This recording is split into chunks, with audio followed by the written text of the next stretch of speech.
All right, let's go ahead and call the meeting to order. It's 5:01. Welcome everyone. Good evening. My name is Sean Eystone. Introduce some of the folks on the call. We have directors Clausen, Eastham, Godwin, Malone, and Williams, and hopefully Director Etsy will be joining us shortly. We have Superintendent Degner, we have Recording Secretary Kim Colvin, and we have a few guests on there that are going to get to hold tight while we do some of our business meeting first. So we can go ahead and move into our agenda. And the first thing up is our student representative update. I'm trying to keep an eye on who's here or not. The first one on my list is Catherine Gertis, and I don't see that she's here. I don't know if there is a different city. Catherine's here, Sean. She's here. You see her? Yep. Maybe I missed it. She already jumped to the top. Sorry. Catherine, you can go ahead. Hi, I'm Catherine Gertis. I'm the City High rep for today's meeting. I just want to start. City High had a great month. City High Drama is thrilled to be putting on their production of Matilda this weekend, where each cast member is permitted to bring 2 people to the live performance. City is also planning an outdoor art fest in May, where music groups from City High will get a chance to perform for students. A party is also being planned to replace prom, and this will take place on May 15th. The administration, with Student Senate input, is organizing lots of different activities, including carnival games and a hypnotist, along with bringing in several food trucks to Bates Field, where this event will be held. And the entire student body is very excited about that. City High athletics are also doing very well, with over 300 student athletes participating in sports they may have missed out on last year, like soccer, tennis, golf, and track and field. Finally, all 3 City High mock trial teams competed in their regional tournament last March, and against the 84 mock trial teams in Iowa. And these teams are coached by Peter Prasad, Chip Hardesty, Jason Schumann, and Lisa Williams. All 3 of these teams advanced to the state tournament in Iowa.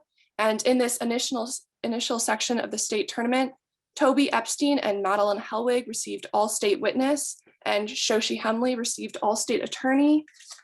2 of those City High teams, the junior and senior team, advanced to the semifinals of the state tournament, and City High's senior team, coached by our very own board member, Lisa Williams, won the state tournament and is advancing to the national competition.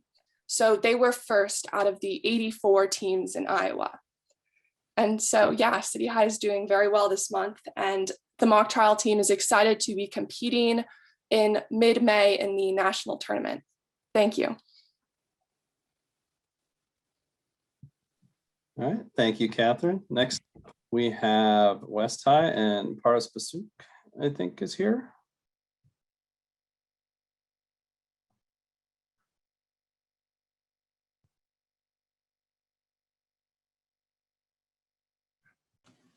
Good evening. My name is Paras, and I'm the student representative from West High. West High began the month of March by concluding its Black History Month door decoration contest that was facilitated by our Black Student Union and announcing the winners. The winning doors depicted tributes to past and present heroes in American history, including Victor J. Glover, Chadwick Boseman, Stacey Abrams, and Amanda Gorman. As we approach the final months of a school year like no other, West High is continuing to foster rich extracurricular opportunities for its students. West student-produced innovative theater presented the play Lockdown and Selfie on March 12th and 13th to a virtual audience, and Theater West will present a live performance of the spring musical Into the Woods in the courtyard to families of the cast and crew from May 13th through 16th. The West Side Story newspaper has won numerous awards in the past months, including Quill and Scroll recognitions for 12 of our student journalists, 4 IHSPA recognized emerging journalists, multiple article publications on the Best of Snow website, and being named first place news magazine by the National Scholastic Press Association. West High Big Dreamers hosted 2 events featuring West alumni and community members from the fields of medicine in March and the law and politics field in April.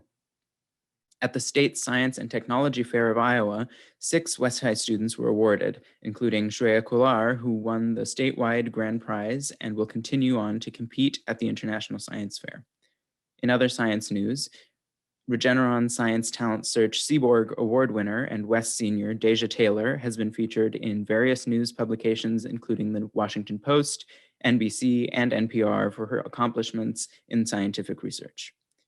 Looking forward, West will hold its prom on May 1st on the Trojan Field, similar to what City High is doing, it sounds.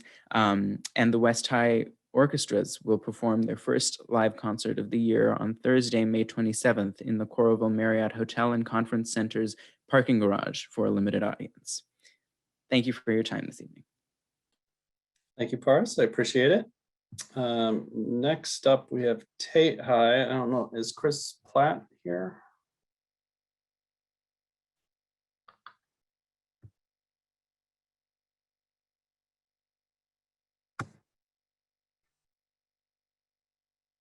There's a Chris, but I don't believe that is the correct Chris.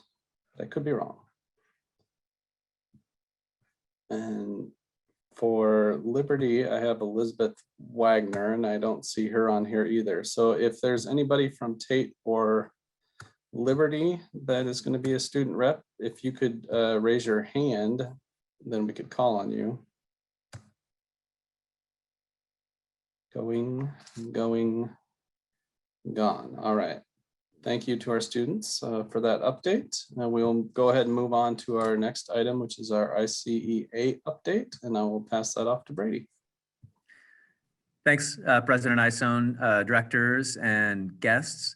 I'm not at home tonight, but I did find just the other day a yellow legal pad that was dated April 6th, 2020, and on the top was continuous remote learning options. And it made me sort of grin thinking about, what we were going through about a year ago and how far we've come together as a team. So I just want to thank the board again for their commitment to the service to our community, and also thank all of my colleagues who, every single day are pouring their heart and souls into making sure our students in all of the different learning models that we have right now are having a great experience.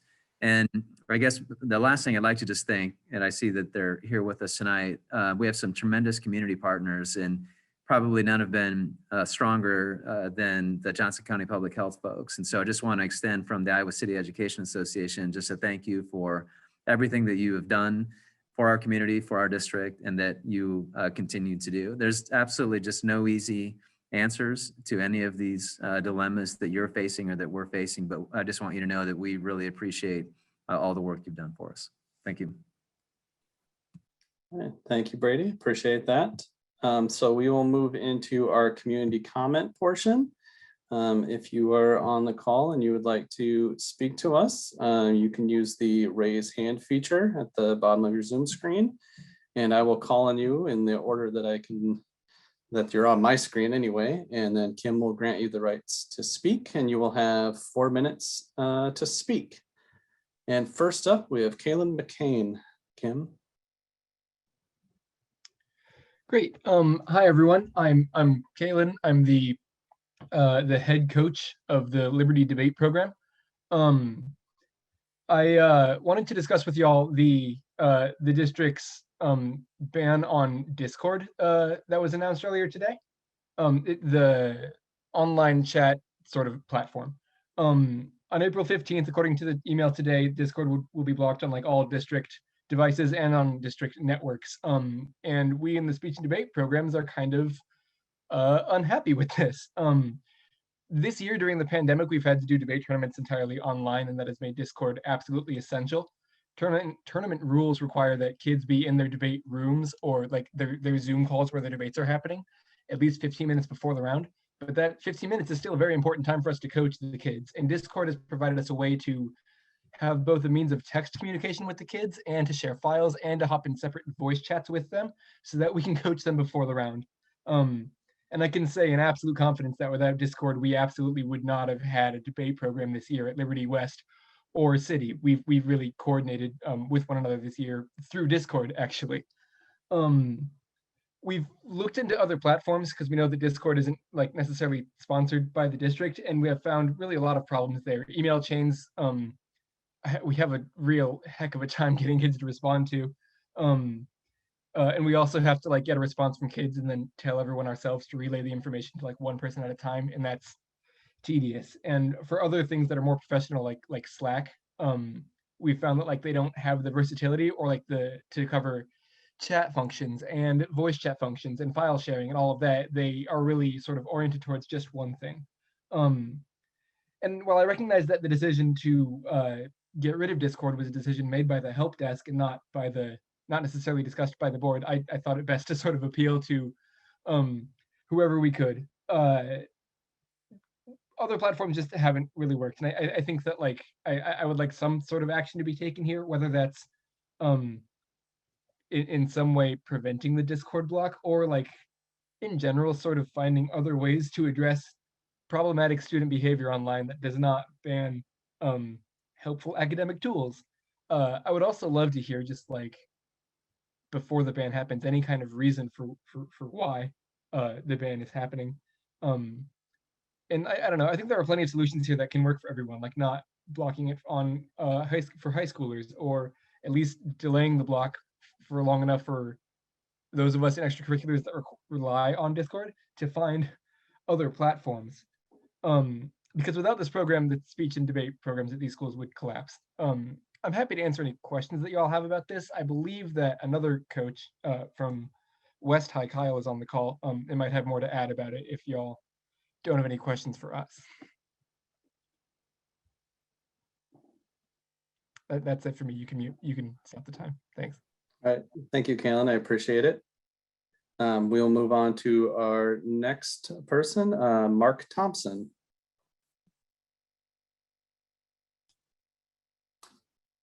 Hello.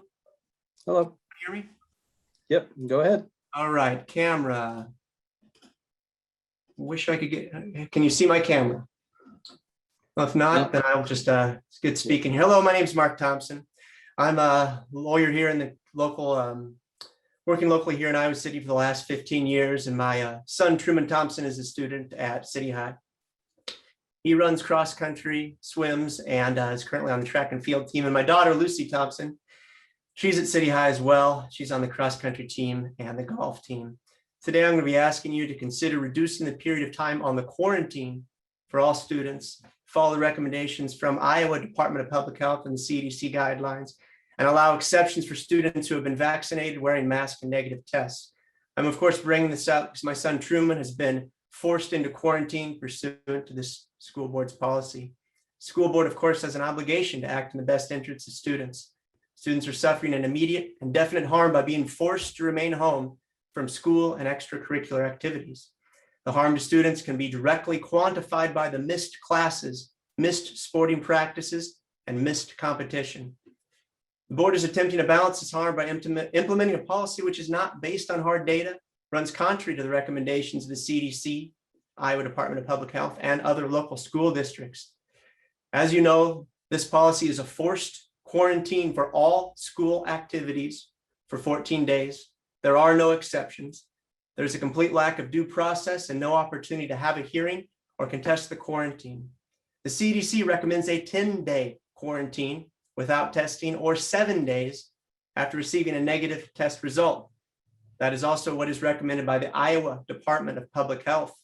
This has been adopted locally in our community by Regina Schools, by Solon, by Cedar Rapids, Davenport, Fort Dodge, Southeast Polk, and Sioux City school districts. The CDC has given data to support their recommendations. When you reduce the quarantine from 14 to 7 days, the chance of community spread after reducing the time by 50%, the harm to students by 50%, the chance of spread increases by only 5.5% after a negative test. If you reduce this quarantine to 10 days, you only increase the chance of community spread by 1%. And those are the numbers with the rapid test. The numbers are lower with the PCR test. Furthermore, the Iowa Department of Public Health recommends a 0-day quarantine when both students are wearing face coverings consistently and correctly. 0 days. I'm here to talk about outdoor activity specifically, Here at City High on Thursday, we have the four-walled relays, a track meet. Last year, every student missed out on this because of the entire season being canceled. If we allow our students to run, it is not in any sort of violation with the Iowa High School Athletic Association or any track and field meet rules.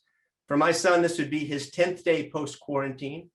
He's already missed one track meet and the opportunity to practice with his team. The quarantine is currently affecting 27 of the 100 boys on this team and 8 of the 57 girls on the track and field team.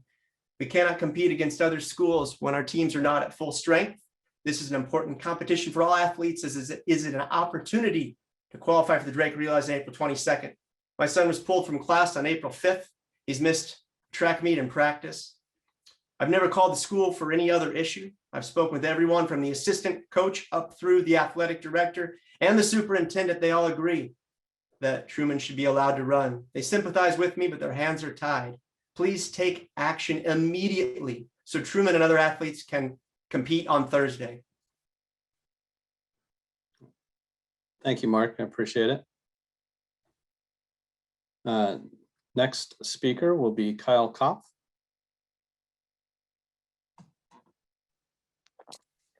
Thank you. Can everybody hear me okay? Yep. My name is Kyle Koff, and I'm an assistant debate coach at Iowa City West High School. I am also speaking, like Kaylin was, about the Discord ban. Today, I was informed that the district's tech department is blocking the application Discord on district devices. Discord is a versatile messaging app which allows for the creation of separate messaging channels, separate voice channels, and the sharing of documents. On the debate team, we have seamlessly incorporated Discord into our virtual activities. In my specific debate event, we organize tournament activities on the team's Discord. While we use Zoom for general team practices, Discord is extremely preferable for quick meetings between rounds during debate tournaments, asking and answering questions during the week or during weekend tournaments, sharing documents to prepare for competition, and a variety of other functions. Discord is invaluable to the team in our current virtual format, and we would not succeed without it. I know that the school is concerned about student behavior on Discord. I can assure you that our messaging channels are well behaved.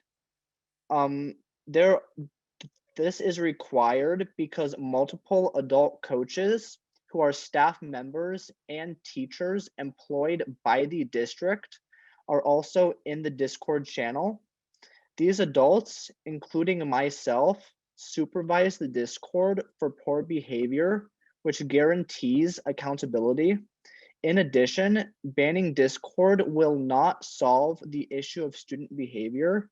Students will always find other apps to misbehave on. For these reasons, in order to effectively communicate with students during the week and during weekend debate tournaments, I respectfully request that the district reconsider the district ban or consider alternative options such as postponing the ban on Discord until we can return to in-person activities, or limiting the ban to junior high schools and allowing the debate team to use Discord while we are in our virtual format. Thank you for your time and have a nice day. All right. Thank you, Kyle. Next up, Makapilcher.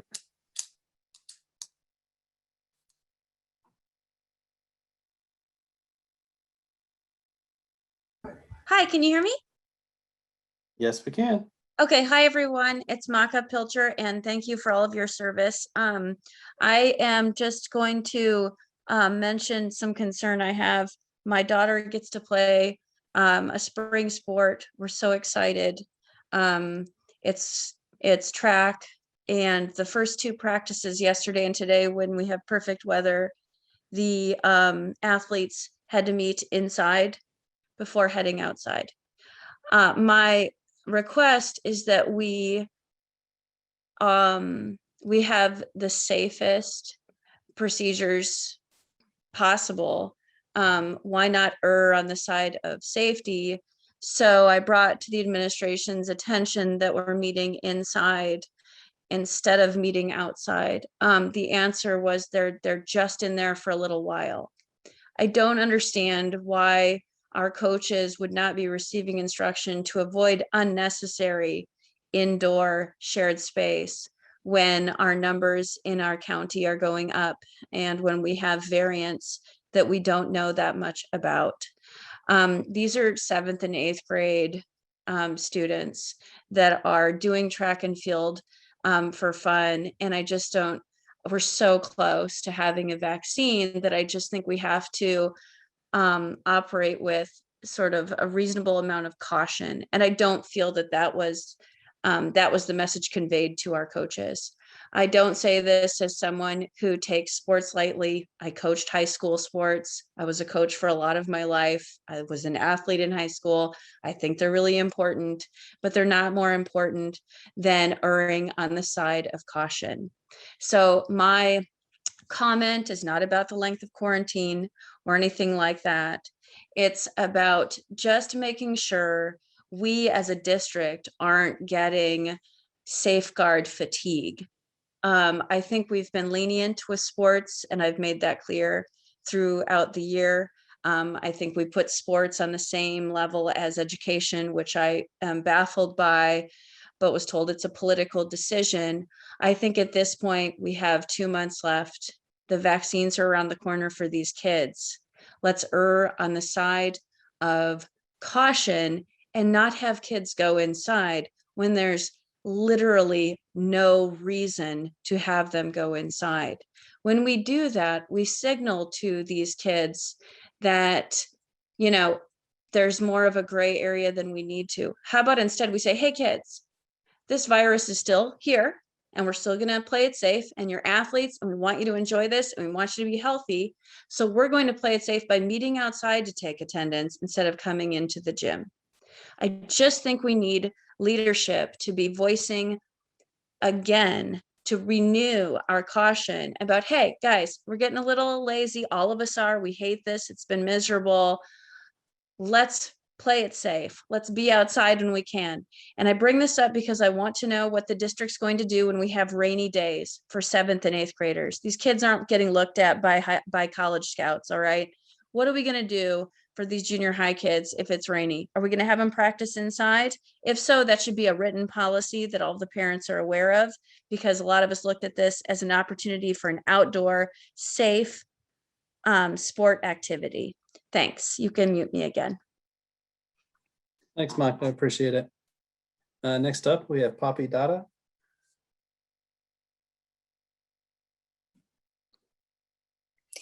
Hi, I'd like to first say I would like to first say thank you to all the board members and each and every staff members of ICCSD community to keep the students and the families as safe and healthy as possible.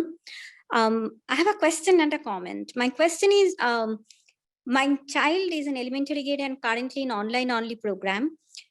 And I was wondering, I tried to go through the webinar and the frequently asked questions section of next school year's online only program related, like ICCSD online thing. I was just wondering, I couldn't find any clear indication or mentioning that whether there will be a chance of switching between online only to in-person per trimester or not in elementary level. Because as you might feel already, like for young elementary kids, there will be vaccine probably at some point of time in future, but not like by fall. And I'm sure everybody is worried about that.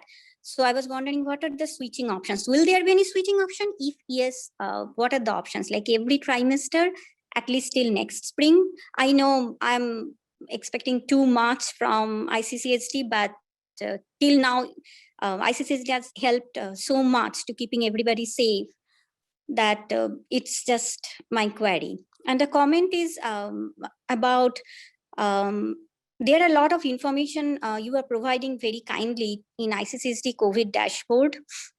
And is there any way to pull out in the elementary school level, at least there are many buildings, and is there any way to pull out any data or number specific observation that whether in a specific building, the number of positively infected kids are a lot compared to others?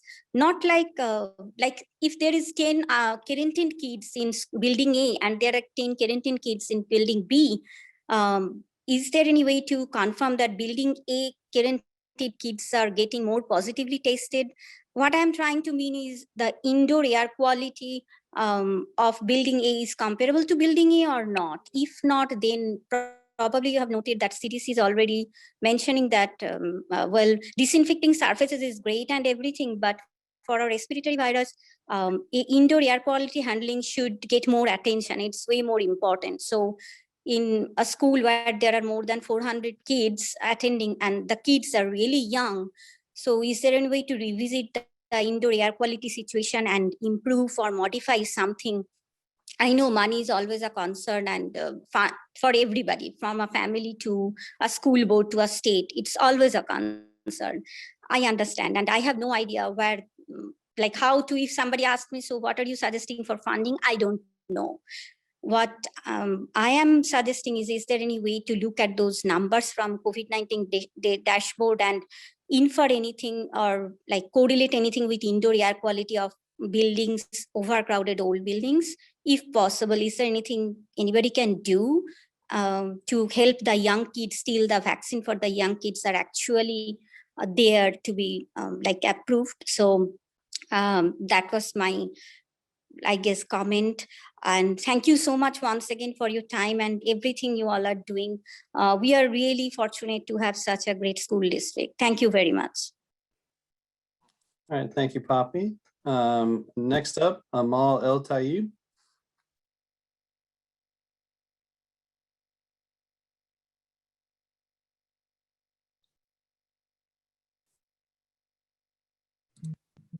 Sean, it's saying allow to talk is not available because the person is using an older version of Zoom.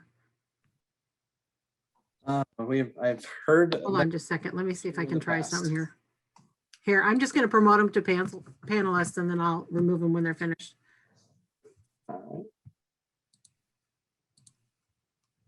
Can you hear me? Yes, we can. Yes. All right, thank you. Hello, my name is Mala Taib. I'm a second junior high and a member of the Ideal Reality Union. Speaking today to express my support for a new ICCSD calendar that includes the consideration of Eid al-Fitr and Eid al-Adha. Throughout our school district, we can notice the growing population of Muslim students, and supporting a calendar that includes both Eids demonstrates your support towards religious minorities and the encouragement of inclusive behavior throughout the district. Additionally, including both of our Eids and other religious minority holidays would open up more opportunities for the ICCSD to present instruction and recognition of Islam and many other minority religions. I believe that it's important that we make sure each student feels included and recognized in our school district, and representing minorities in our school calendar would be an amazing to continue doing so. I believe that this would be a great step towards understanding and accepting other religions in our community, and that this would encourage inclusivity in our school district.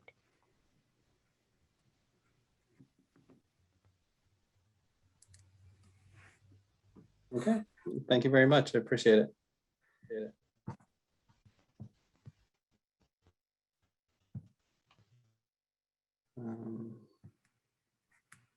Doesn't look like we have, oh, we got one more. Oh, now they're coming in. All right, next up, we will have Jason Witt. Can you hear me? Yes. Okay. Thank you for taking my comment. I have a child who has been quarantined 3 times from City High School. And my question is, and I've asked the Department of Public Health this as well, is at what point in time does the school district see a relaxing or modification of these protocols for contact tracing? And I'd also like to just make a comment, and this is not a question. I am really concerned about the mental health of our adolescent children. And I believe that it is incumbent upon the school district and all adults who are working with children, as I do myself, to ensure not only their physical safety, but also to make sure that they have the structure and normalcy and lack of upheaval in order to make their developmental process as, I guess, as successful as possible. And I'll take the answer to my first question about quarantining. And again, thank you for your time. Thank you, Jason. Next person up is Norm Miller. And I'll say to Jason, we don't, in part of the community comment, we're not answering questions. That's it's here for you to give us your takings, and we will take that information with us, but we don't respond. I'm sorry, President Eystone. Can you explain why we don't respond? It goes against public open record rules. Yeah, it's in a normal process, right? In a public meeting, folks come up and are allowed to speak to us, but it is not a conversation with us. It is a board meeting held in the public, not a public meeting. So there is a difference there. But again, next up was Norm Miller. I will say we have a person who put in a Q&A that said they'd like to speak. If you would like to speak, you need to use the raise hand feature. But we will let Nor go.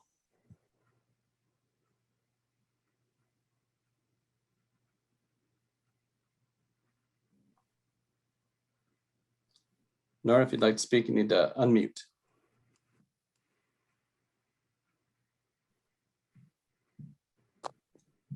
Hi, can you hear me? Yep, we can. Okay.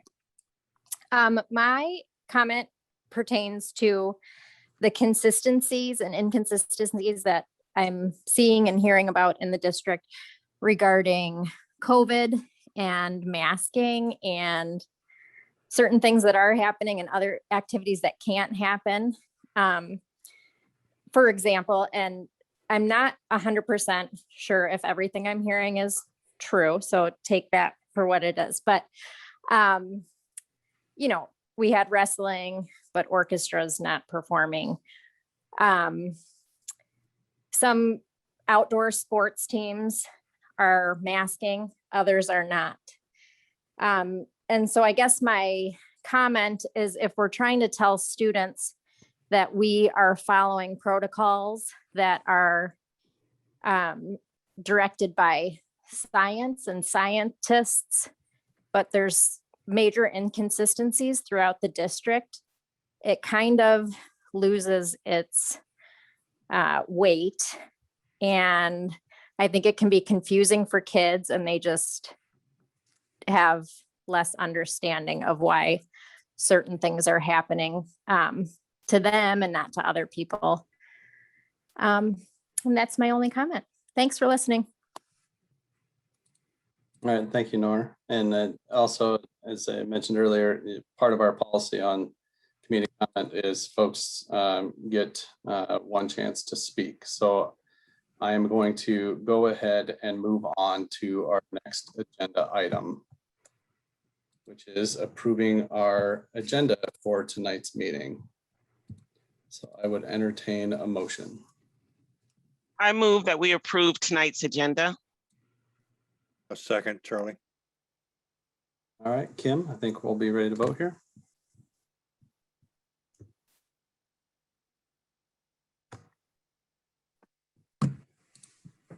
Online voting is open.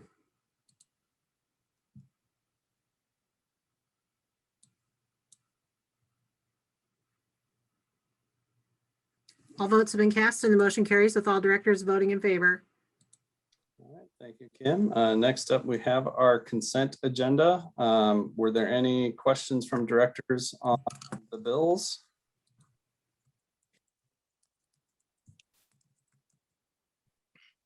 Are there any items that would like to be pulled from consent?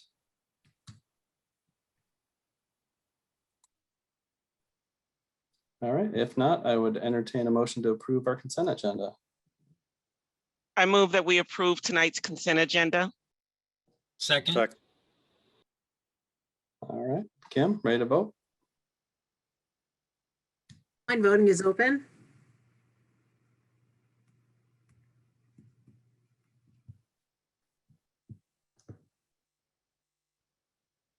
All votes have been cast and the motion carries with all directors voting in favor. All right, thank you. Next up, we have a couple of public hearings. And so I will throw it over to Director Malone for the first one on the district calendar. Thank you, President Eystone. Now is the time and place for the public hearing on the 2021-2022 district calendar.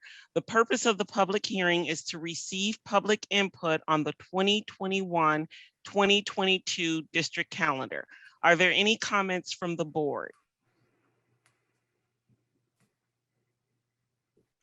Are there any comments from the public regarding the district calendar? If so, please raise your hand. And Kim, we have Reem.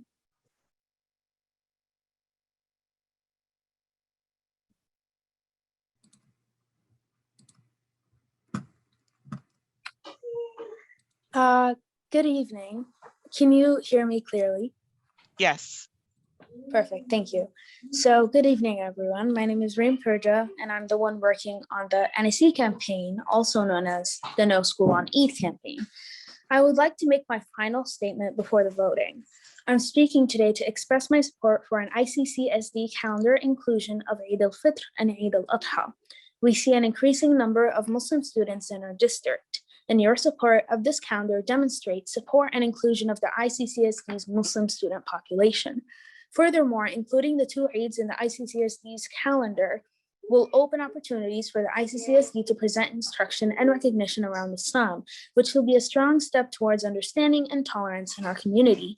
The ICCSD is a strong community full of diversity and inclusion, which is why I think that adding a break for Eid al-Fitr and Eid al-Adha is essential to strengthening our community bond.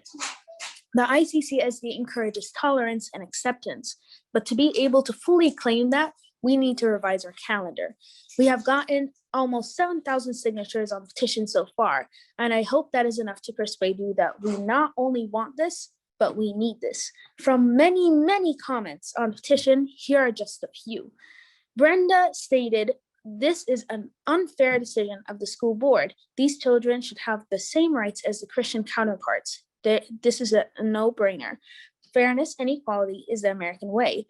William Stanley also said, "As a Christian, I support this wholeheartedly. We cannot bring peace to the world unless we show love to everyone who lives on it, especially those who do things differently. I wish a happy Eid to everyone who celebrates it, and hope you're able to experience the same joy that my family does on our holidays." Mr. Josh Flaming stated, teacher at Horn Elementary, "No matter the opinions anyone in the community may have about this petition, one cannot argue against the merits and the arguments supporting it. I'm glad this is being put in the spotlight and happy to support it." Raghada Salul said, "I am signing because it is only fair to allow Muslim kids to enjoy their religious holiday without the pressure of making up work, just the same as the rest of their classmates." Melvin Nuth also said, "With the growing Muslim population, this should be given serious consideration." And Rosemary said, "Every religious holiday should be given the same respect when schools choose days off for students. Eid is an important holiday in Islam, and as such, students should be able to celebrate without worrying about missing school. So I say this, as stated in my petition. Imagine waking up Christmas morning, running downstairs, opening presents, and then grabbing your backpack and heading to school. That would never happen. But for many Muslim students in the ICCSD, it's what is asked of them each year. Eid falls during school. The ICCSD should change their calendar to give students a day off to celebrate Eid so that everyone is included and considered. Please think about these few reasons and more why we should have a break for Eid al-Fitr and Eid al-Adha. Thank you to everyone who was able to attend the meeting today and support my cause in the ICC and the ICCSD, and the NEC campaign. With all sincerity, I appreciate the time you took to listen to me. Thank you."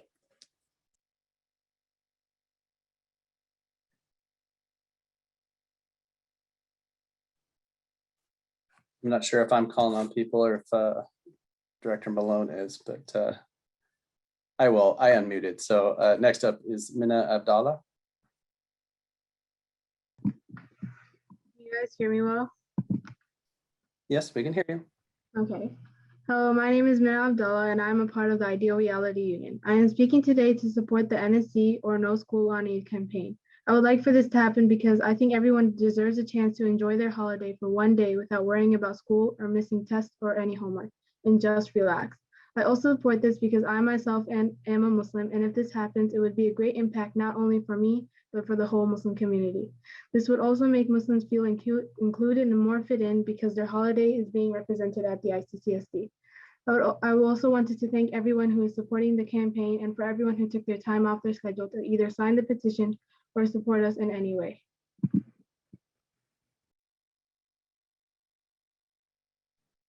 All right, thank you. We have one more, Yashaswi Jaishi.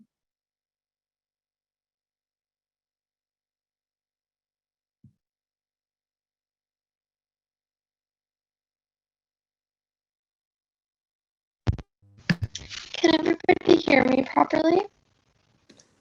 It's a little scratchy, but we can hear you. Greetings, everybody. My name is Yashaswi Joshi. I'm an 8th grader in the ICCSD and in the Ideal Reality Union. I'm here today to express my support for there to be an Eid holiday included in the ICCSD school calendar. As the Muslim population in our community is growing, I feel like it is important to acknowledge this and to include Eid in our calendar to be more inclusive. I think adding an Eid holiday and other holidays from religious minorities would help with the district's push to becoming more diverse and inclusive. Supporting diversity and inclusivity will help our district to become more welcoming to everybody. Thank you for taking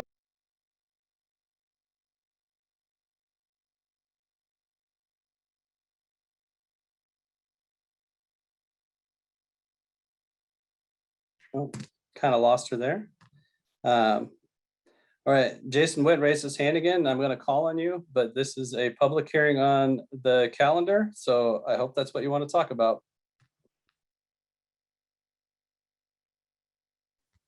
Yes, thank you for taking my comment.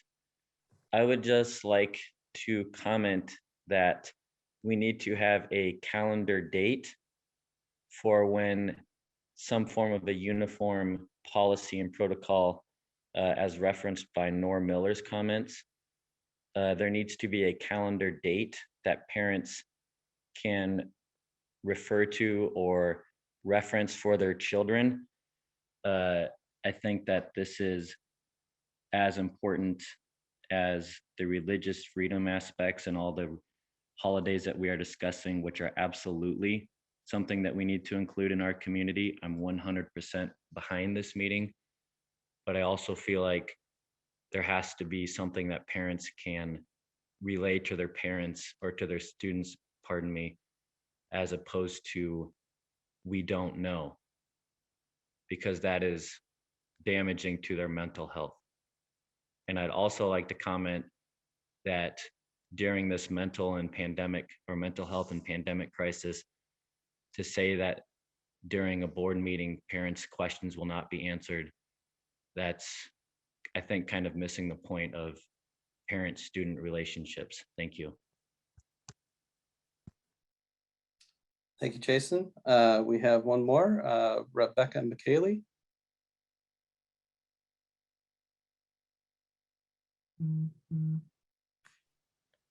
Hi, can you guys hear me okay? Yes, we can. Okay, awesome. My name is Rebecca McKaylee. I'm a junior at City High, and I don't have too much, but I just wanted to say that as a Jewish student, I would also like to speak in support of Eid as a school holiday. I would like to mention that the Jewish community has asked the district for the Jewish holiday of Yom Kippur off for decades, and I'm very happy and proud that our Muslim friends have finally made that happen. And so I am also asking you guys to consider having Yom Kippur off as well as Eid for the upcoming calendar changes. So yeah, thank you. Thank you. And we got one more, Ryan Saeed. Hi, can you hear me? Yes, we can. Okay, hello. My name's Rayan Saeed. I was a Muslim student at Weber Elementary, but I recently moved to Indiana. However, on February 13th of 2018, I attended an ICCSD board meeting and I presented a speech along with a couple of my classmates, such as Reem Kirja and Lena Ahmed. We advocated in favor for the establishment of an Eid al-Fitr and Eid al-Adha break, and I just wanted to say that I still support the NSE campaign because I think that it's a great way to express inclusivity and diversity in the ICCSD. Thank you. Thank you very much. I don't see any more hands up, so we will declare that public hearing closed and move on to our next public hearing. Now is the time and place for the public hearing on the district's proposed FY 2022 certified budget and setting the tax rate. The Board of Directors set the date for this public hearing on March 23rd, 2021. Notice of public hearing was published in the Iowa City Press Citizen on March 26, 2021. Are there any questions from the board related to the certified budget and setting the tax rate? Are there any questions from the public related to the certified budget and setting the tax rate? If so, please use raise your hand feature and President Eystone will call on you.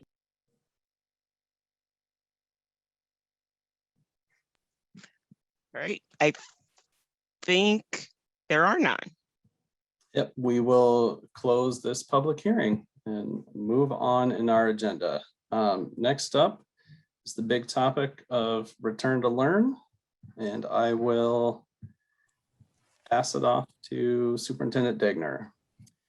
Hi, good evening, everybody. We're excited to welcome our friends from Johnson County Department of Public Health to the meeting here tonight. We wanted to talk a little bit about how we've currently been approaching quarantine and contact tracing, and for them to have an opportunity to share some of that guidance that we've been working through with them, as well as some other information and data that they may have to share with you. So really the first part of our return to learn conversation tonight, we'll just give Johnson County the floor to kind of share what Sam and his team would like to share, to let you guys respond to some questions.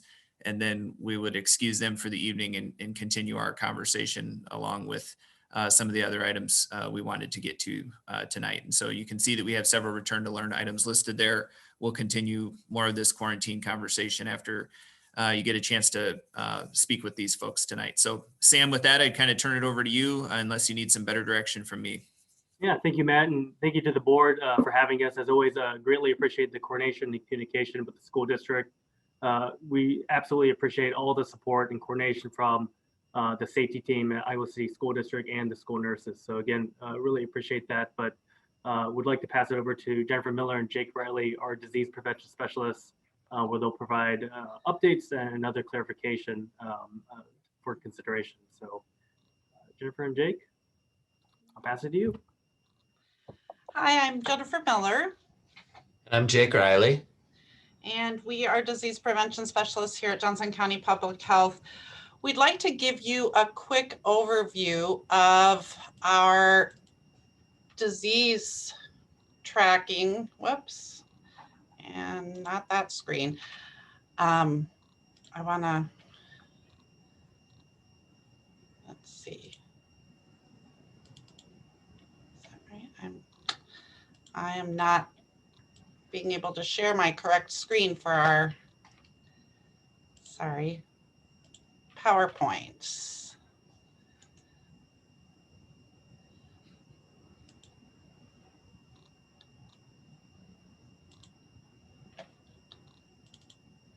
There we go. Okay. So, first of all, just a really quick overview. I'm sure many of you are familiar with this, but the process that happens when somebody tests positive, they are seen by a medical provider. A test result indicates that they are positive for COVID. That is reported by the lab or the provider to the Iowa Department of Public Health, including providing information about how to contact that case. Iowa Department of Public Health will then share that by county of residence with local public health departments. So that's how we find out about cases. Once we have been notified that a case has occurred, new case has occurred within Johnson County, we are typically able to reach out to newly diagnosed cases within 24 hours of the time that we are made aware of the case. We're going to reach out with a telephone call to the case or to the parent if the case is under the age of 18. We do have multilingual staff. We have staff who speak French, Spanish, Bengali, Arabic, and we do use a language line. We will provide them a link to our initial online and guest investigation form. And that is the first way that we're able to gather information about the course of illness, possible exposures, all those sorts of things from the case. Once we have received the completed online investigation form, we will reach out by telephone to clarify any of the questions that we have with the case or their parent. If people don't have access to the internet, or if they prefer not to do the online form, they are perfectly able to let us know that, and we will just do a full telephone interview. That typically does take about 20 to 30 minutes. So, we might have to reschedule that for another time, but we're completely willing and able to do that. Our office is staffed 7 days a week, including several evenings a week. So we are able, hopefully, to reach people at a time that's convenient for them. Once we've done a case investigation, we will be able to determine who is considered a close contact to that case. Johnson County Public Health will investigate non-school sponsored extracurricular activities, so like club sports, any work situations, social situations, and family situations. The school nurses in the Iowa City School District are charged with investigating in-school time as well as school-sponsored extracurricular activities to determine who is a close contact. Once that has been done, then we will we'll reach out to the contacts or the contacts' parents for minors to provide our quarantine guidance. So the question, what is a close contact? Johnson County Public Health's definition of a close contact is somebody who is within 6 feet of a positive case during their infectious period for a total of 15 minutes or more over the course of 24 hours. Mask use is documented when we find out who is a close contact, but it doesn't change our guidance. We do consider the activities that are being done. So activities that increase exhalation, such as band, choir, and athletics, may, depending on the situation, influence the decisions that are made as to who is going to be considered a close contact or not, because we know that these are more risky activities. Anybody who shares food and drink, it doesn't matter if they have not spent as much time together, will be considered a close contact. And if there is direct physical contact, so, obviously we see this more within households, but, kissing, hugging, that sort of thing does not need to meet the 15-minute guideline. In addition, we also consider 2 hours in an indoor space, regardless of distance. And that's what we're seeing right in our elementary school classrooms. Typically, that's not something that's going to apply in the upper grades because they're not in the same classroom for 2 hours or more. Quarantine guidance is 14 full days of quarantine from the date of last exposure. That is the gold standard. That is the gold standard put forth by CDC and Iowa Department of Health as well. Exceptions to that, if somebody has had a positive PCR or antigen test within the last 90 days at the time of exposure, they're not required to quarantine, just self-monitor. And those who are fully vaccinated at the time of exposure, and fully vaccinated does mean 2 weeks post-final vaccine. So either the second dose if you're getting Pfizer, which is what the young folks would be getting, or Moderna, or 2 weeks if you just got the 1 dose of Johnson & Johnson. And that does have to be at the time of exposure, right? So you're not gonna, if you are vaccinated and you get an exposure on day 13, it doesn't mean that you only quarantine until you reach 2 weeks post-vaccination. You have to, if you're exposed before you're 2 weeks post, then you have to quarantine. Oops, I'm gonna go back one. Anyway. So where does the confusion come from? Where are some of the concerns and questions that we're hearing from parents and from the students who are quarantined coming from? So I just wanted to try and address some of them that we know folks have called us about and it's just not clear. So one of the first ones was recently when the CDC put out the guidance that said that children could be within 3 feet of one another in the schools, but that did not change what a close contact was defined as. So while CDC said that they didn't think it was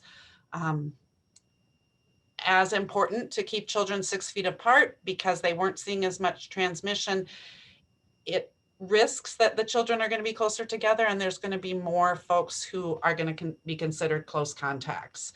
So that was a moment that was difficult for folks to wrap their head around. That 90-day window for people who have tested positive does not include people who test positive on a serology test, so showing that they have antibodies, or people who were told by a doctor, right, oh, I'm not going to test you, but you have COVID. So in order to get that 90 days, you do have to have a positive swab test. The reason we don't go with serology is because serology doesn't give us a date. You could still have positive antibodies coming from an infection that you had 6 or 9 months ago. So we're not able to pin that down. The initiation of vaccination is not considered fully vaccinated, as we said. So just because somebody has started their vaccine series, they will continue to be recommended to quarantine until they reach 2 weeks out. And I think we saw a lot of confusion about that in the past couple of weeks as things opened up and some of the high school students were able to start getting vaccinated. We understand that isolation and quarantine can be really difficult in a household, especially larger households. It's dependent upon the age of your children. It's dependent upon the physical space in your home if you're able to separate from one another. It's dependent upon a parent's ability to provide care for their kids, children's abilities to follow the guidelines on their own. And when it's not easy for families to quarantine, what it means to them sometimes is that they have longer quarantine clocks because they can have a new exposure every time if they're not able to stay away from one another. And then that resets their 14-day quarantine clock. Complicated situations like that, we certainly encourage families to reach out either to your school nurse or to Johnson County Public Health. And let's talk through why is this hard in your household? And maybe we have some suggestions that could help you to figure out a way to make it easier and shorter for your family. Privacy laws do prevent Johnson County Public Health or the school nurses from telling you the details of your child's exposure, as it could lead to you being able to identify the case. So I understand that it's frustrating for parents because you think that you know where your student was exposed. You believe that they were exposed by the child that they sit next to in third period, but that may or may not be the exposure that we're calling you about. So our quarantine guidance is based on the investigation that we do, the information that's given to us by the schools, by the person who's sick, by their family, and that's what we have to base our guidance on. So you can't argue your child's way out of quarantine because you think that they weren't as close to the person in third period as we do, because we might be talking about a completely different time of exposure. And I understand that parents are frustrated, but they need to realize that this privacy is protecting the person who is ill now, but in the future, it could be protecting their own child. The early release from quarantine, it is certainly an option, but there are some caveats with that. And these are stated by the Department of Public Health, both the Iowa Department of Public Health and the CDC, is that the early release from home quarantine, which are the 7 and 10 day options, do require the ability to follow all NPIs, non-pharmaceutical interventions, during time that people are in public. And those NPIs include being masked 100% of the time and maintaining a 6-foot social distance from others. So the problem that our schools have had is that they physically can't accommodate children with these guidelines. They don't have a way for them to move through the hallways from class to class, to sit in the classrooms, to have a place to eat lunch with under these guidelines. And so because the guidelines, the NPIs cannot be met by people who are releasing early from quarantine, then they're not able to do that. I know there's another frustration for a lot of the families in the district, and that is that they may get different guidance from a medical provider than public health guidance. So one thing to think about is a medical provider is talking to you and your child, and they are focusing just on what is important for your child. So what they're talking about may not be what is in the best interest of public health for the whole community. And again, I understand that that's frustrating. We try very hard to be on the same page with the providers in this community, and we are in constant communication with them, but they're looking at things through a different lens than we are. So there are times that we're not seeing it exactly the same. So what do? Well, we provide 2 different types of guidance. We're going to provide isolation guidance to your cases. We're going to provide quarantine guidance to the people who are found to be contacts, with the goal of stopping the spread of infection. We're trying to protect the schools, the community as a whole, the vulnerable people, but right, we don't know who, we know some folks who have more vulnerabilities than others, but we also know that any given person could develop a serious infection. Any given person could have long-term complications from this infection. So we really are working hard with the best of intentions for the community as a whole. I know that pandemic fatigue is real, quarantine fatigue is real, people are struggling, but we encourage the Iowa City School District to stay the course. We encourage all the school districts in Johnson County to stay the course. This is not the time to give up on all the work that we've been doing for a year, that you have been doing to keep these kids and their families safe. We really hope that next fall will look very different in the schools, but in the community as a whole.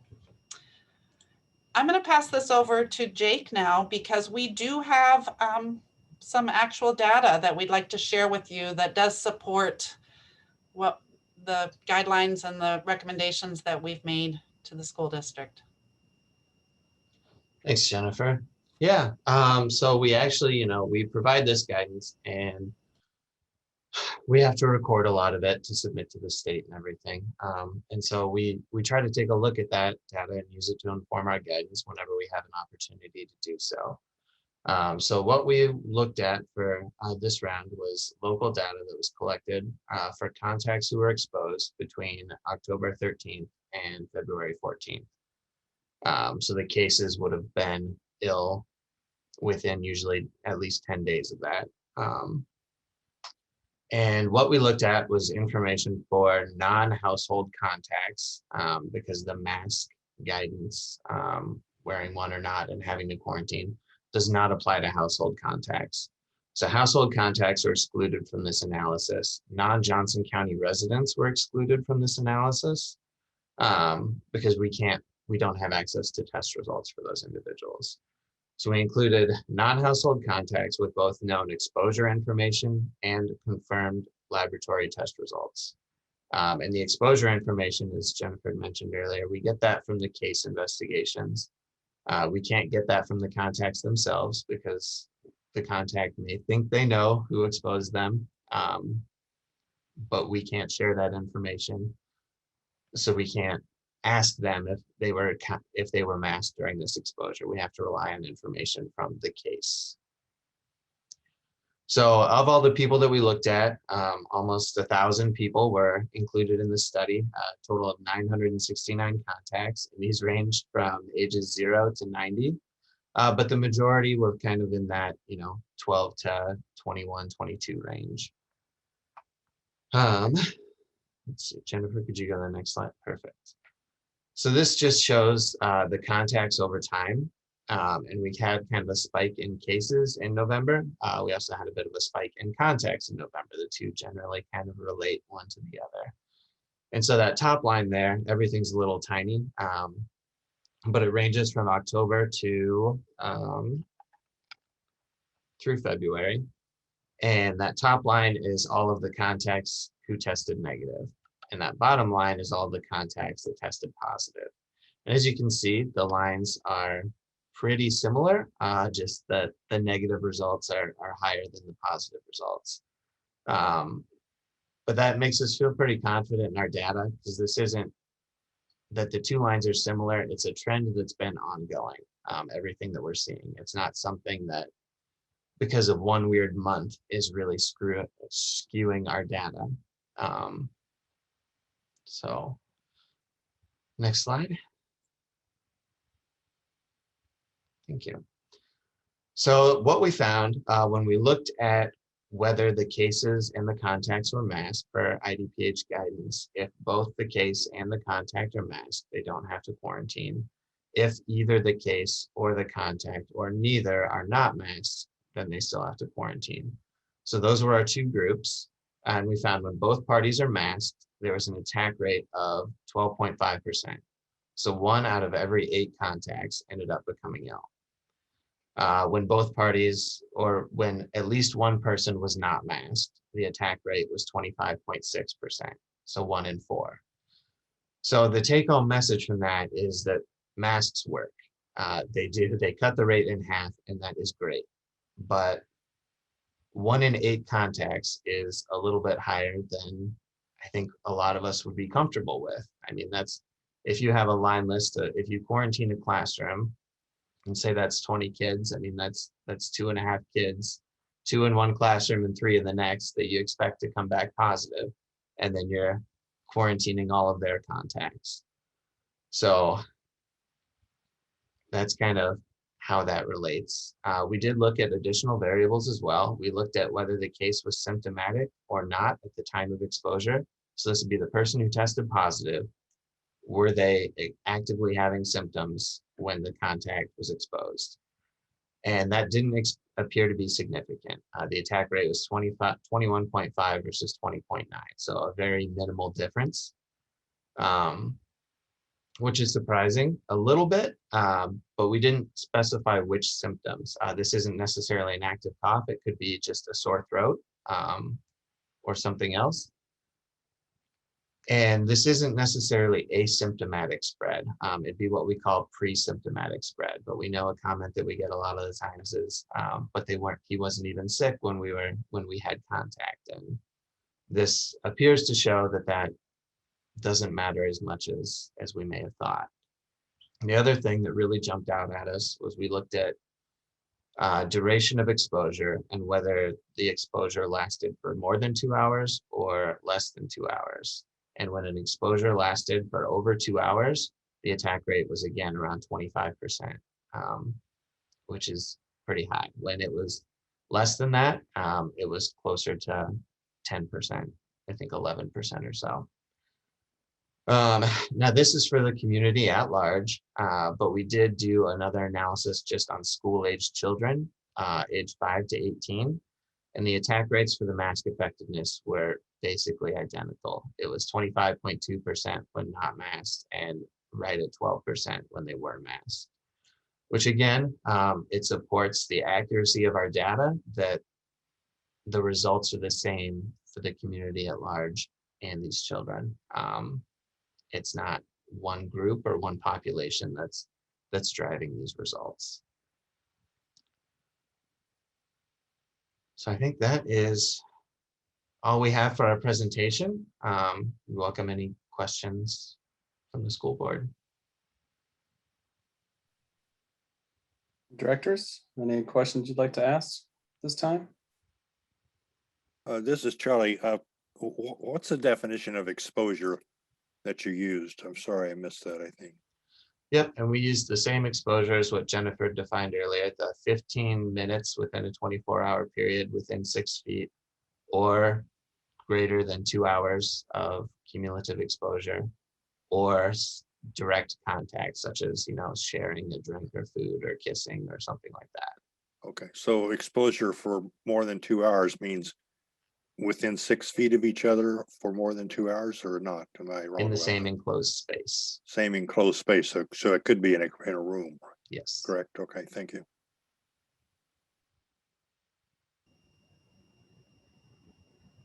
I have a few questions.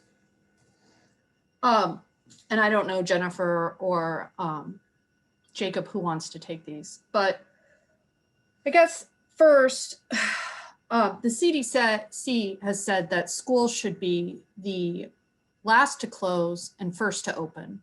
Do you all agree with that? I think that we certainly agree that we should do everything that we can to safely have the kids in school. And why is that? School is an important part of children growing up, and it's an important place for them. The socialization is important, and they get a lot of support there. Later tonight, we're going to discuss some of our second trimester grades. Are you all aware that 45% of our English language learner children who are attending school online have a failing grade this trimester? Did you know that statistic? No, we don't have access to your school grades. So then you also want to be aware that 30.6% of our students who are eligible for free and reduced school lunch who are attending school online have a failing grade this trimester. You wouldn't be aware of that information? No, we don't know any of your grading. Okay. Well, just so that you know, our FRL kids, they're at 30.6%. Do you know our non-FRL kids are at 6.9%? Only 6.9 of them have a failing grade. So clearly we're seeing disparities in our low-income children and our English language learners and some of our most vulnerable kids by keeping them at home. And I think that that would certainly carry over to our quarantine policy. Now, you said that quarantine, Jennifer, I think I took some notes. You said that quarantine can be difficult. You also said that quarantine fatigue is real and people are struggling. Do you understand that our children are not just having a difficult time, but they are absolutely failing? As I said, I mean, I don't have access to your information about your students. It's not something that we are reviewing, but we know that as a whole in the United States, in Johnson County and in the schools, it's very difficult for many people. Well, I think the problem that I have, Jennifer, is that you are recommending standards to us without fully understanding the impact that your recommendations are having on the students that we serve. And so it's hard for me to understand why you would be recommending these standards without also taking the time to educate yourself about the impact that they're going to have on kids. Well, and we certainly want to work with the schools to try and find the safest way for the kids to be able to be educated. And so that's why we really appreciate these partnerships in the sense of we are going to be able to provide you with public health guidance as to what is safest for their health. And then we're happy to talk with you about how can that be worked together with the concerns that you have for them that might be a little different than what we're looking at when we are reviewing that. So speaking of that, one of the concerns I have, you mentioned that 14 days is, quote, the gold standard. And you also said that it's the gold standard per the CDC. But the CDC has also said that they can relax and release into early quarantine under 2 other circumstances. One is that they will release you from quarantine after day 7 if you have a negative test done within the past 48 hours. And 2, they will release you from quarantine on day 10 if you don't have symptoms and you continue to self-monitor. And I have that website pulled up. You mentioned that that's only if you can wear a mask and 6 feet of social distance, but that's not on the CDC's website. It is. I can definitely send that to you. Can you put it in? Can you take us to it now, Jennifer? Because now is the day that we have to talk about these things. Let me spend a moment here and find that.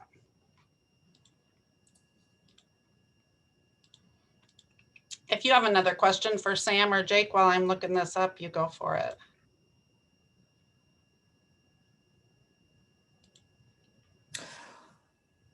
Sure. Well, I have another question on a different topic. I think, Jennifer, you also said that mask use does not change guidance on quarantine. My understanding is the Iowa Department of Public Health has come out with mask guidance and quarantine. And the Iowa Department of Public Health's guidance is that if both peoples are masks, the non-COVID positive individual does not have to quarantine, and instead they have to self-monitor their symptoms. My question is, why is the Iowa Department of Public Health wrong? Yeah, and they made a decision. Yeah, go ahead, Sam. I think you have maybe a better. Lisa, you know, when the Iowa Department made that recommendation, they had mentioned that they had looked at data from another school district at one point in time. I don't believe that that information was shared with us publicly or not, but I believe the state health department, and then I believe Nebraska was the other state that had adopted that guidance to look at 2 masks being utilized or the ill and the contact wearing a mask having a protective factor. But you know, the CDC has not made that change. We continue to ask the state if that were to be amended in the future from the CDC, as well as a few other things that we know that has been talked about with their federal partners. So. Sure, and I appreciate that, Sam. I think you told me how the state reached that decision. I want to know why you believe the state is wrong. You know, we're really not going to pit this against, you know, whether the state is right or wrong. You know, again, the state has their data that they've looked at, and they look at that being a potential protocol that they put in place. It deviates from the CDC slightly, so you know, we're looking at you know, the standards the CDC has set, given the information that they have.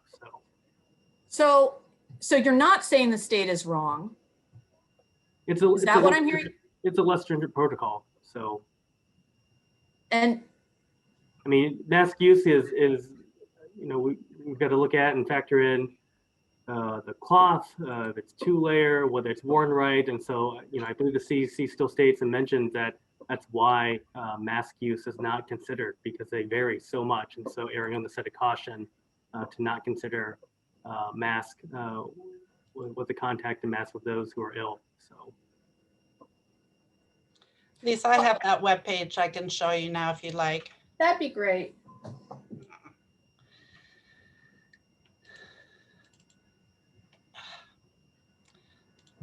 Yes, that's the exact webpage I'm on. Okay. So, whoops, did I just click it off? Yes. Okay. So, if you scroll down and right here, it talks about, so number 2 here says persons can discontinue quarantine only if the following criteria are met: no evidence of COVID, daily symptom monitoring. Persons are counseled regarding the need to adhere strictly through quarantine day 14 to all recommended non-pharmaceutical interventions.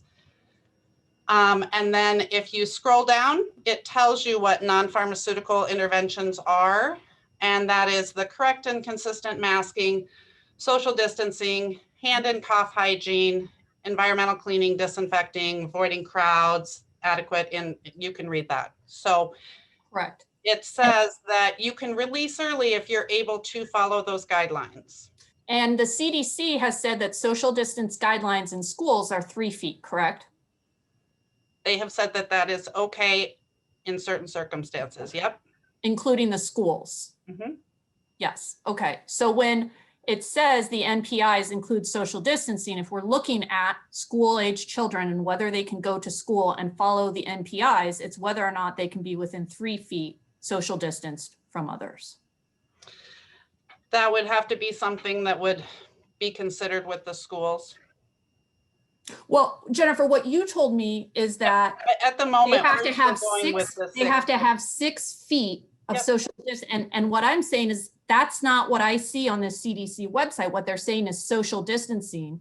And the CDC has said that in the school setting, social distancing is a 3-foot distance. Yeah. And the reason that the CDC said that, right, is because they've done study after study after study of school transmission. I think you said, because we are not seeing transmission amongst our school age children. That's the reason that they moved to the 3 feet. That's what they said. Yep. Yes. Okay. And Sam, I don't know if you want to address this. Cedar Rapids School District is following the Iowa Department of Public Health. Des Moines Public School District is following the Iowa Department of Health guidance on quarantine. I believe Davenport. Has there been any increase? Have those public health departments seen any increase in transmission amongst their school age population? We never reach out to them specifically, but I know that that's a topic amongst health departments and other settings. I know that there have been others that have noted they've seen cases increasing. They believe it's from what Jennifer mentioned, the pandemic fatigue. So Check the website and it looks like Cedar Rapids has currently 18 COVID positive cases. And that's with this quarantine policy that they're following set by the Iowa Department of Public Health. And Des Moines, it looked like had 4 COVID positive cases, which is, you would agree, significantly less than what we're seeing in Iowa City. Lisa, we're not consistently monitoring what other school districts, other counties are doing case-wise. Well, Sam, I mean, with all due respect, if you're going to suggest to us that we have a much more stringent and strict quarantine policy than any other school district in the state, don't you bear some responsibility to determine whether or not these stringent policies are necessary? Well, that's what myself and our team is doing tonight. We're providing these recommendations to the school. I recognize that they're not always palatable, so recognize the frustration. I just have to push back on your use of palatable. We are having children fail. They are not getting educated. And study after study talks about, especially 3rd to 4th grade, but also others, that the loss of learning that occurs is not reversible. This is potentially long-term damage to students' futures. And I'm just not sure that you all recognize the seriousness of the potential damage that stringent quarantine policies can have on school-age children. And while I am absolutely committed to doing what we need to do for this public health emergency, I have to have you guys be able to justify it to me and why we are different than every single other district in the state. And I haven't heard, I'm not hearing that. Why is this better than what Department of Health or the CDC is recommending? Well, Lisa, to clarify, I believe we're more closely aligned to what the CDC is recommending. I agree that you're more closely aligned to what the CDC is recommending, Sam, but we're still not at the CDC recommendations. We're still more stringent than what the CDC is recommending. So this is Janet. Can I jump in for a moment? Sure. It's all yours, Janet. Yeah, I feel like I personally have all the information I need from Johnson County Public Health, I think you all have presented your information clearly, succinctly from your point of view. I think that the questions that Lisa are posing are ones we're going to need to grapple as a school board. I think, as a school board, we're going to need to take into consideration the fact that we defied state guidance earlier in this process. We have not always followed what the state of Iowa has suggested in terms of hybrid learning, online learning, and school learning. I mean, we as a school board have made choices along the way based on our inputs from community members, based on inputs from parents, teachers, ICEA, district administration. That's our job, is to take inputs, recommendations, and make decisions about what's right for the district, considering all those factors. And I really want to say thank you to Johnson County Public Health for coming and bringing your data and presenting it to us tonight. It helps bring some clarity from your point of view and the data and the tracking that you've been doing throughout the pandemic. And I think as a school board, we need to now wrestle with that information and in good faith work to do what we believe is the right thing for the students in our district, but we will take into account the data that you provided us in the recommendation tonight. So I just want to say thank you for coming and sharing that information.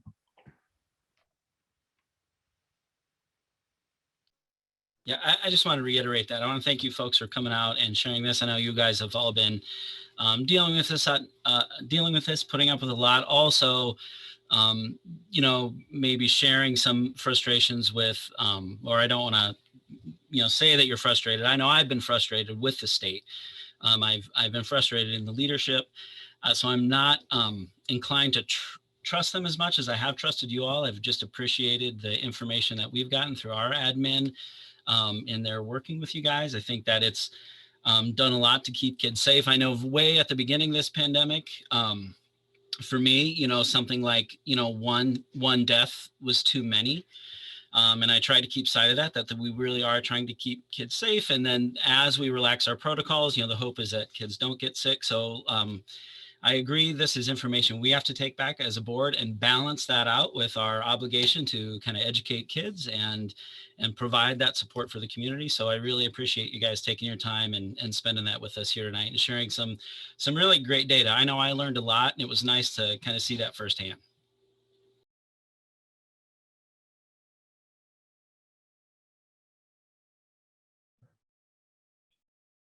All right, I think we can kind of wrap up this portion. I'll throw out my thanks again to Sam and Jennifer and Jacob for coming in, giving us their information tonight.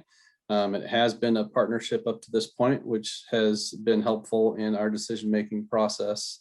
And Jana is right, that's our job, is to take those inputs and make the best decisions we can with the information that we have. So I appreciate you coming tonight. And unless there's anything further, Matt, I think we're gonna set them free. Yeah, I'd like to echo those comments, and extend our thanks to Johnson County Public Health. You guys have been there with us several steps of the way. Every time we, asked about transitioning models, you've met continuously with our health and safety team. And so thankful for that. I know some of the questions are difficult and uncomfortable. And, I think to wrap up kind of some of that, I think those are the same questions our parents are asking, and the same difficult questions that kids experiencing this and their families are going through and asking us those questions back to try to get that information. And so I think, as we look back, everybody's doing the best they can, and we've tried to make consistent and clear guidance and employ that with our partners. And you guys have definitely been a big part of that work as we went throughout. And I, like Janet had talked about with those inputs. And so taking that information tonight, we'll sure do our best that we can to make a good decision moving forward. But thank you to Sam and your team for being here tonight. Thank you, Matt. Thank you to the board. Sean, this is Charlie. I just want to say that I've lost my audio about 5 or 7 minutes ago. So I basically missed the last part of this discussion. So I'll have to catch up with you. All right, thank you.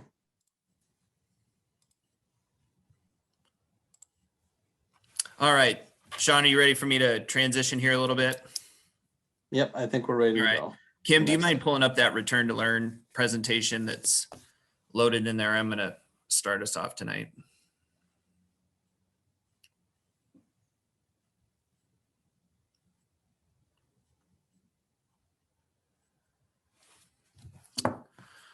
All right, guys, so return to learn topics tonight. As you look at slide 2 there, you can tell we're going to continue this conversation around quarantine process and protocols. We wanted to talk to you a little bit about the academic protocols to make sure we're clear about what the expectations have been for students that have been quarantined and for our teaching staff, for students to continue to access instruction during that period of time. We wanted to talk about spring events and continue the conversation with you there about how spring events will look and which ones we'll be holding in what format. And then finally wrapping up around some of our secondary grading conversation and data, as we started with elementary data for you guys at the last time.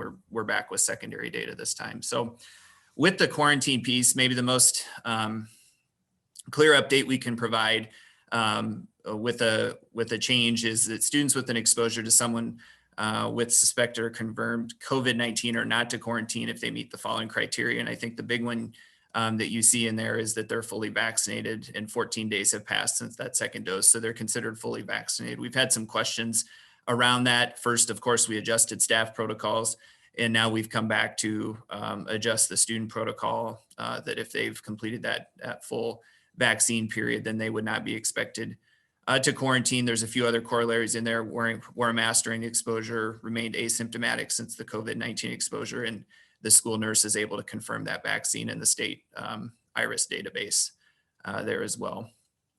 And the next piece we have for you that I think Kim was trying to blow up a little bit is the just a chart that talks through some of those differences as Sam and his team talked. And then as we were referencing some other points in the conversation, talks about some of those key differences. You heard him talk about 2 hours in an enclosed space, the difference between the Iowa guidance and some of the CDC and the Johnson County piece that talks about mask wearing not necessarily being a determining factor for a quarantine, that we've just been quarantining kind of regardless of the mask use at this point. The mask use is really just to try to prevent the infection, not necessarily to avoid quarantine at this current time. And then of course the timeline on the days, Johnson County had not recommended a shorter quarantine time period than the 14 days, where if you look at some of the other guidance, those quarantine periods can end 10 days with no symptoms without a test, or 7 days following with a negative test.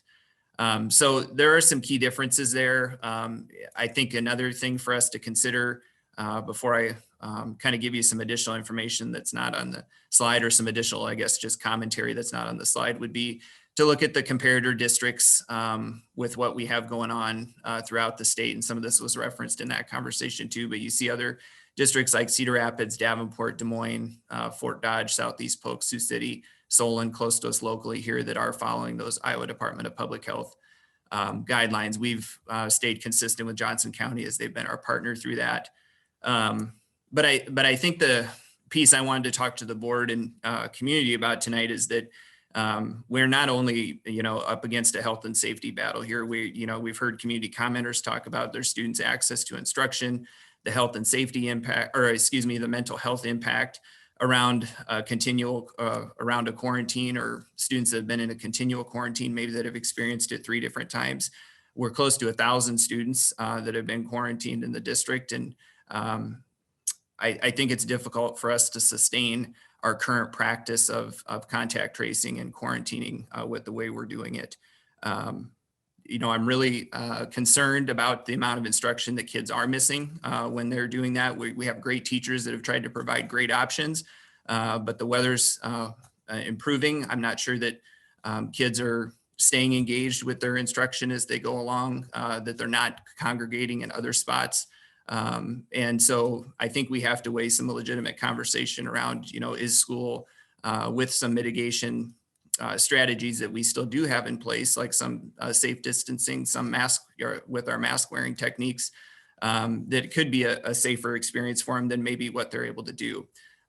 There is, I think, pandemic fatigue, but that also speaks to, I think, the burden that we place on families and what responsibility we do have for that when we look at sending kids home, and how long and how well families can continue to manage that experience. So with that said, I think what we would like to suggest and ask the board to consider is that we trial the Iowa Department of Public Health guidelines for quarantine procedures for a 2 to 3 week time period, and evaluate after that period of time if we think this is something that can work for the district through the close of the year. If we would see some data after 2 or 3 weeks that would raise some concern, then I think we'd like to come back and potentially shift back to a more extreme quarantine guidance as we've been existing in. But I think with what the other districts are doing, some of the larger concerns, kind of some of the other side of the concern, other than just the health and safety and for our kids, that we need to look at trying to adjust our solution here as we move forward. So with that, I'd certainly be happy to take any questions or ask other team members to add in some of that. I will say our health and safety team obviously has worked closely with Johnson County Public Health, so their recommendation would be to stay consistent with that guidance at this point. But I think for us, trying to look at this a little larger in that aspect about the other side of the concern too, we need to consider a shift. Matt, can either you or Chase tell us what percentage of our teachers / staff in the buildings have been fully vaccinated at this point? Sure.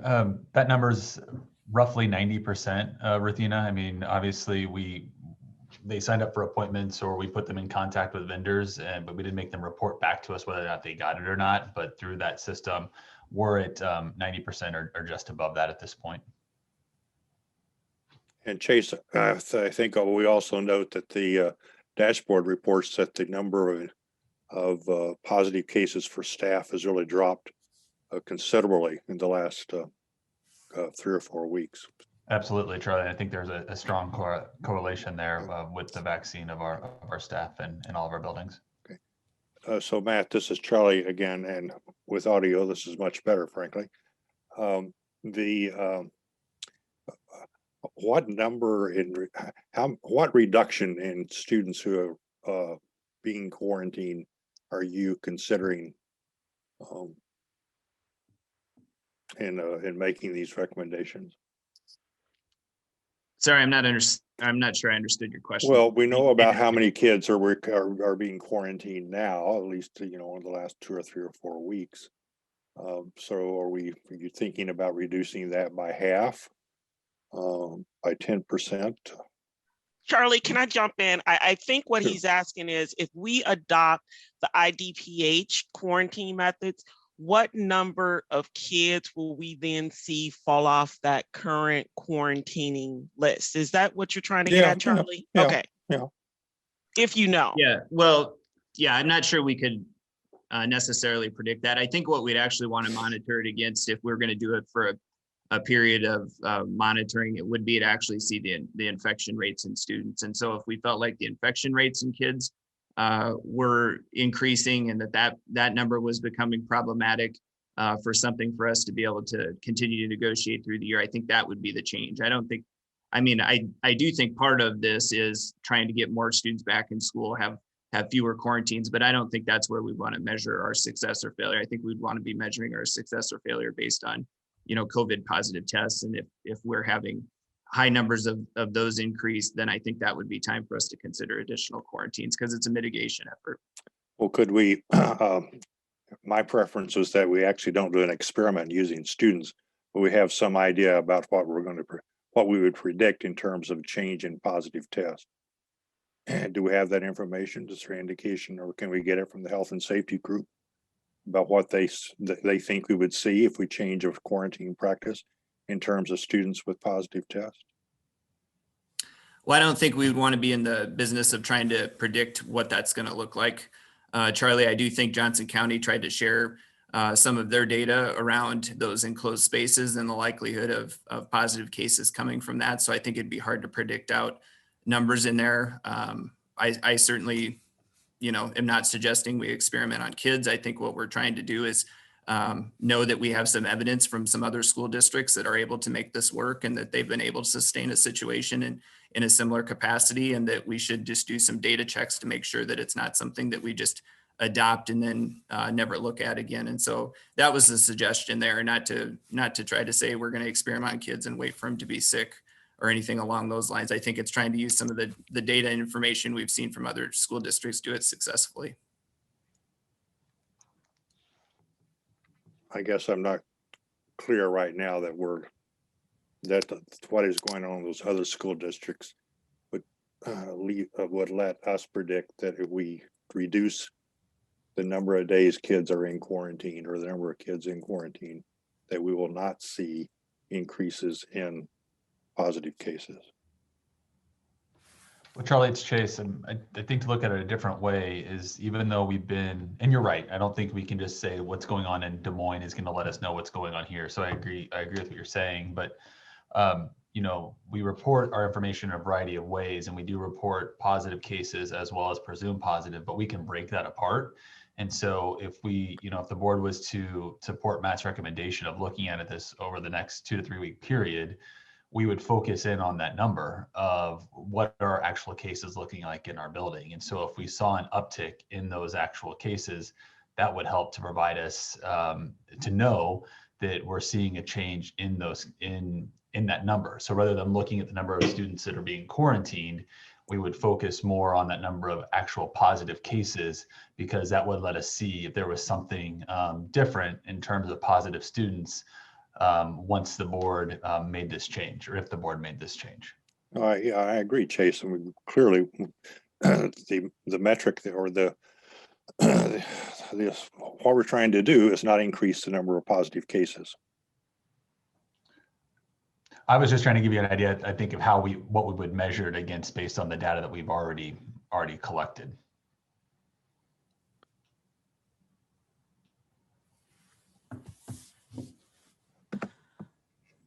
I have a question, Matt. If we did adopt the change, would there be retroactive application, or do you envision this as the new policy just moving forward? I think we'd have to consider some retroactive application to this, knowing that we've put students on 14-day quarantine time periods. I think we would want to look at those students that are currently under a 14-day quarantine and see if we could end that quarantine if they've completed either the 7 or 10 days and meet either of those criteria.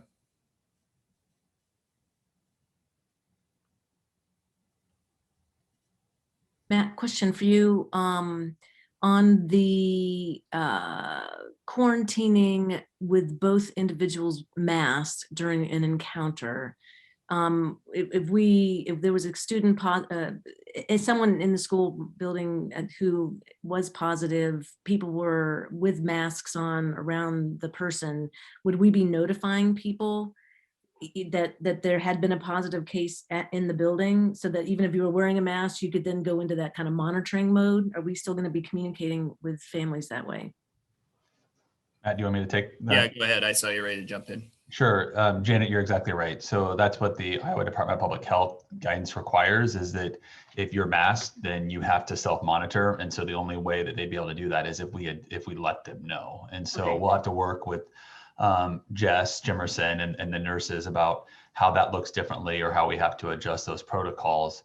But yes, in order to make sure we're in compliance so that they can self-monitor, we would have to let them know that they were still potentially a close contact. Okay, thanks. I just wanted to confirm that bit. And so I just want to, while my microphone's open, just want to support the proposal for changing the quarantining guidelines and being more in line with IDPH. This is for me, this one, I've been saying this a lot in all these meetings. These are hard decisions. I think on the one hand, I really wish we had some, super direct data to suggest the decision that we needed to make. Unfortunately, in this case, we're facing needing to take into the account the recommendations from Johnson County Public Health based on all of the research they've been doing that they shared tonight.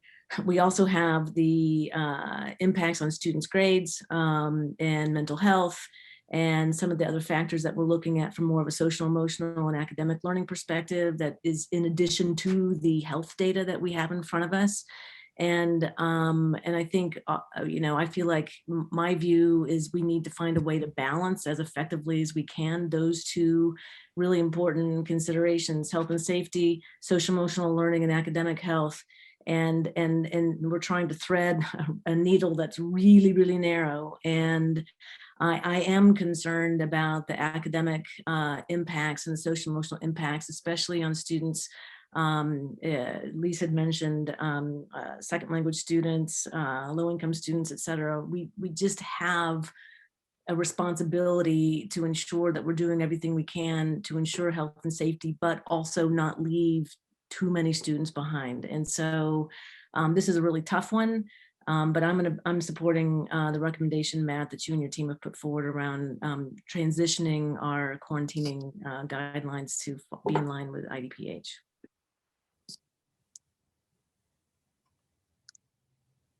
So Matt, this is Charlie again. In terms of the data that you presented on academic effects, as I understand it, that data includes every student who's online or in the online program, whether or not that student has been quarantined.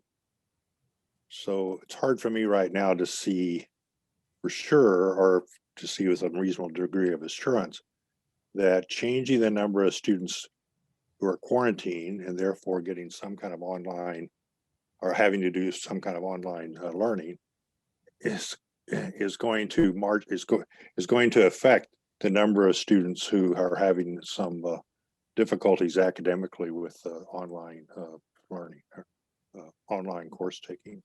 I mean, Sure, I think that's fair, Charlie. I mean, I think Janet did a nice job there of talking a little bit through like some of the measurables and what's hard to see in some of this. You know, I mean, what's easy to see on some level are COVID positive cases. You know, the SEL impact or the impact on the students' academic progress. Some of those are harder for us to boil down. We've tried to bring back academic data to show that. We have a lot of anecdotal evidence from parents that have communicated to us about the effect this has had on their child or on their family situation. So you're right. I mean, it's probably not a clear line for us to be able to draw and connect to. But I do think, as we've shared academic data before, we know that obviously the pandemic's had an effect on that. And I don't think it's a stretch to think that sending students home for 2 weeks interrupts their academic progress in some way, shape, or form. But it might be hard to see in the actual specific numbers that you have there in front of you tonight about what that level of impact is.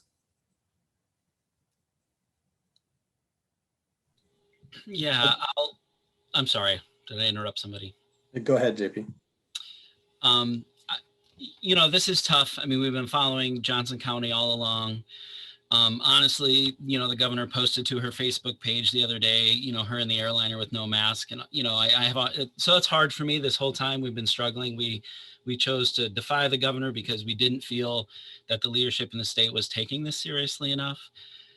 However, and I guess, you know, I wonder, and I don't know if anybody needs to answer this, you know, how well kids are masking. I just know that, you know, sometimes that can be pretty loose and, you know, it can be pretty hard to keep that on consistently. I do think that 14 days seems to be a lot, and it may be the gold standard. I just don't know how much more effective that is than 7 or 10 days, as long as folks are self-monitoring. You know, I do want to make the point, and this is totally anecdotal, but I have spoken with low-income folks who appreciate the longer quarantine just because they're worried that if they do get sick or if their kid brings something home, they might lose their job because they don't have sick time and they don't have the ability to take that. So I just want to express that, you know, we don't hear from everybody. And I think we don't hear from low-income folks as much as we hear from folks who maybe don't deal with that. But in my conversations in my neighborhood, you know, there are some folks who have appreciated our very stringent criteria, folks who probably do meet that low SES category. Because for them, the worst thing than their kid missing out on education is if they were to get sick and they lose their job and their home, and the more serious consequences that come with getting COVID. You know, however, globally speaking, you know, I do support going to 7 to 10 days. I'm a little, you know, to me, some of the criteria, you know, less than 6 feet for 15 minutes compared to 2 hours in an enclosed space. You know, it concerns me, and I want to monitor this, and I say, you know, I would support this moving ahead for 2 to 3 weeks, 4 weeks to get that data, and hopefully do what we can. I really hope we can do what we can, maybe again to work with the University of Iowa, maybe even to get students access to vaccine. Right now, those students 16 and up, and then hopefully very soon we get the approval for 12 to 15 for that Pfizer vaccine. I just think that also gives me a lot more confidence, is that the community is much more vaccinated, and that seems to be rolling out more quickly every day, from what I hear. And so it's not an easy choice, like Janet said, but I will support this. I will support this. So I'm just going to jump in. I have also talked with quite a few families over the last 4 or 5 days.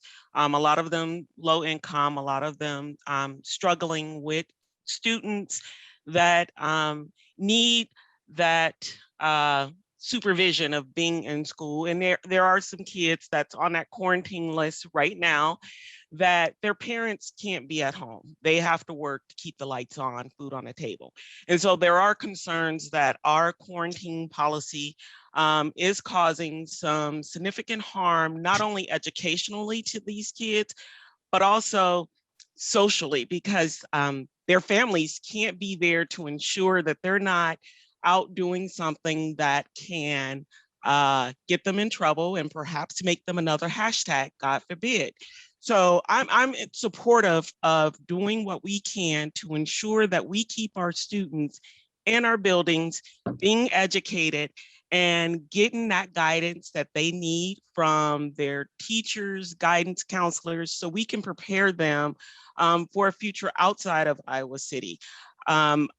As long as we as a district monitor it, I am willing to try it, because we are seeing the harm that some of our families are experiencing right now following the current recommendations. And I respect the information Johnson County Public Health presented to us, as well as the conversation that our Health and Safety Committee has brought to us. But for me as a board member, I have to take their physical health in consideration, along with their educational and social health. And right now, we have 2 of those things being compromised based on our current protocols.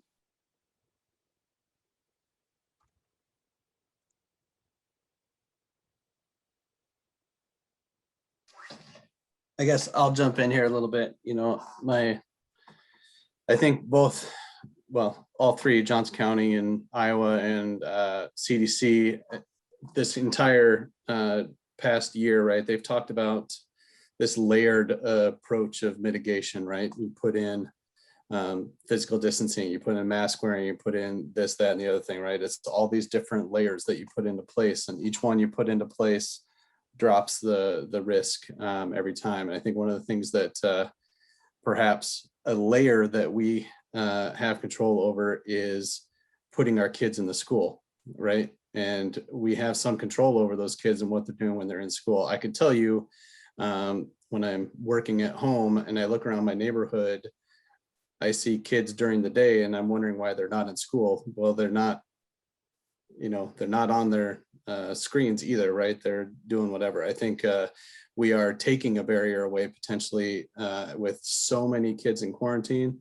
A fair number of them are not sitting at home, staying away from everybody, right? They're engaging in a riskier behavior than what, school would be with masks on.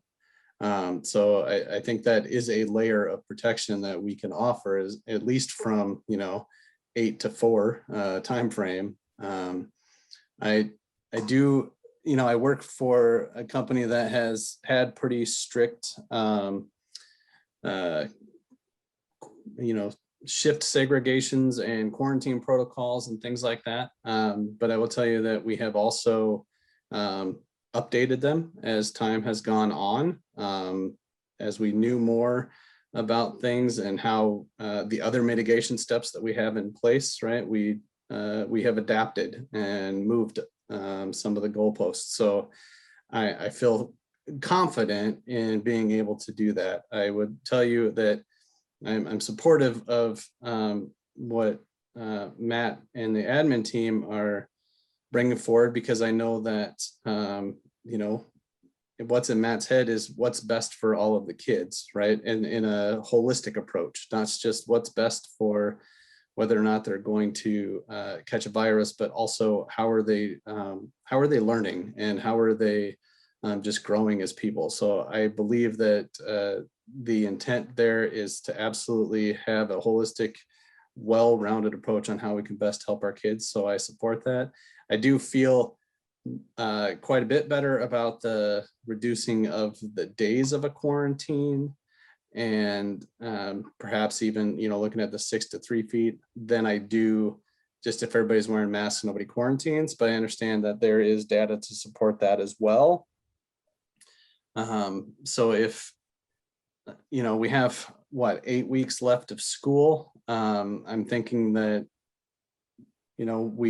we do what we can for, all of our kids, and we do have to monitor those positive results and make sure that we're not having an impact there. I think we are currently having an impact there by not having our kids in school with positive tests, let alone their grades and everything else. So I am supportive of it as well.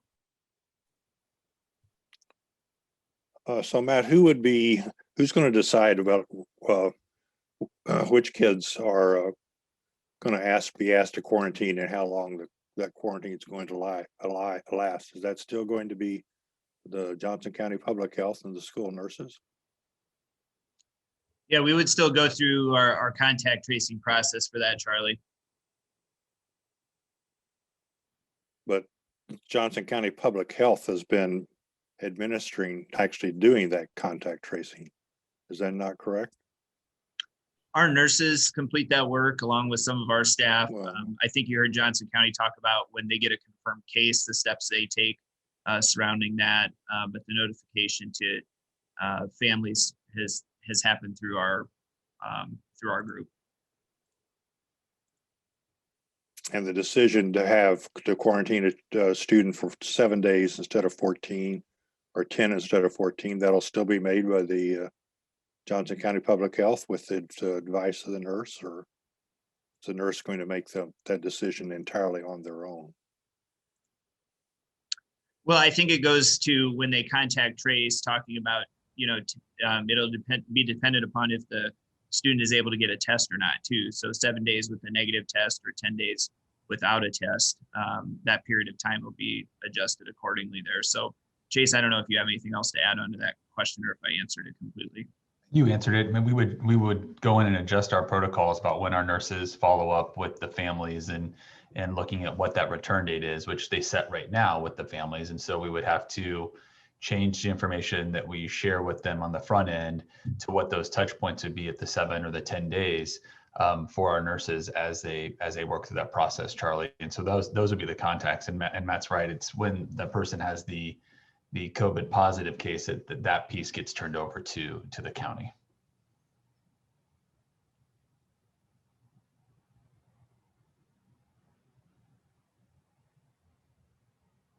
Okay. So Sean, we're not going to take a vote on this tonight. Is that right? Well, I was just going to ask the question if directors or admin feels that we need to officially take a vote. I know that there have been a few directors voice support of, I believe, the proposal to match the guidelines from the Iowa Department of Public Health. If it would make everybody feel better to have a vote, we certainly can. But it does feel like the majority of directors have voiced support of the process. So I guess I'd throw it out to everyone. Would you prefer it to be a more official action than just us giving some guidance? Sean, I don't think we've necessarily voted every time admin has decided to change the policy. So I don't know that it requires board action for them to make this change. Yeah, I don't feel like I need a vote from you guys, Sean. I mean, of course, like you said, that's your prerogative. If you'd like to formalize that in action, I think the general piece I lined out to you guys was we bring it back and, we can do it in a 2-week and a 4-week cycle here as our board meetings recur and look at the data as we go and see if there's a need to make an adjustment at that time. But yeah, I think the last thing we've actually asked you guys for action on was around that decision matrix and the approval of that at the time. So most of these, we've kind of operated that way. If there would have been, I think some big resistance to this tonight, we could have either asked for a vote or, taken a different direction. But I think based on what I'm hearing, we'd feel comfortable moving ahead with it unless you guys would really like to do that.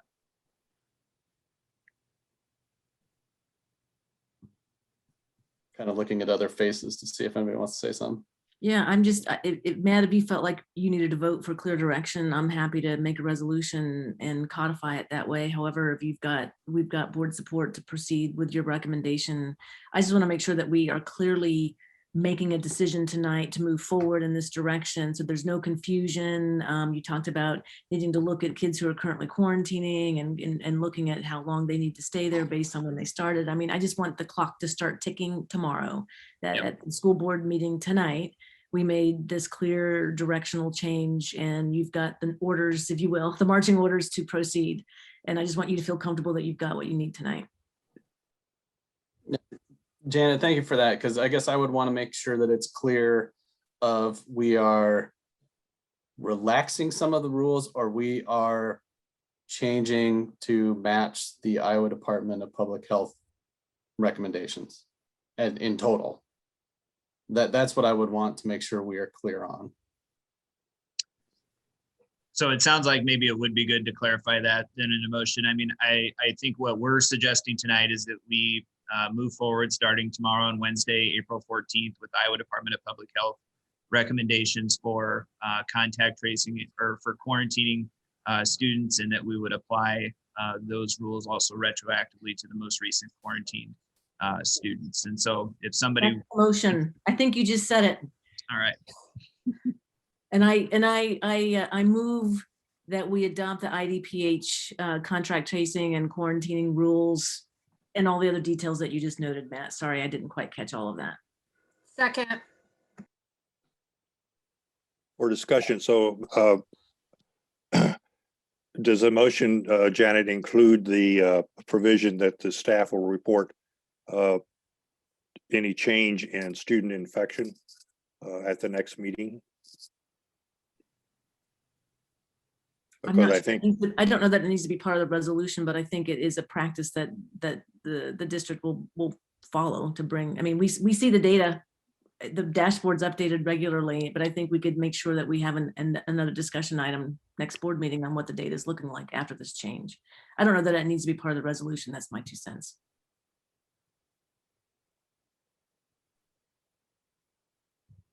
All right, so we had a motion. Did we get a second? Who was the second? I seconded it. I second it. All right, is there any other further discussion on this? Kim, do you have it good to go for a vote already? Okay. When we throw out unscheduled votes, Kim has to get it ready for us. So is there any further discussion before we vote? All right, Kim, let's go ahead and vote. Online voting is open.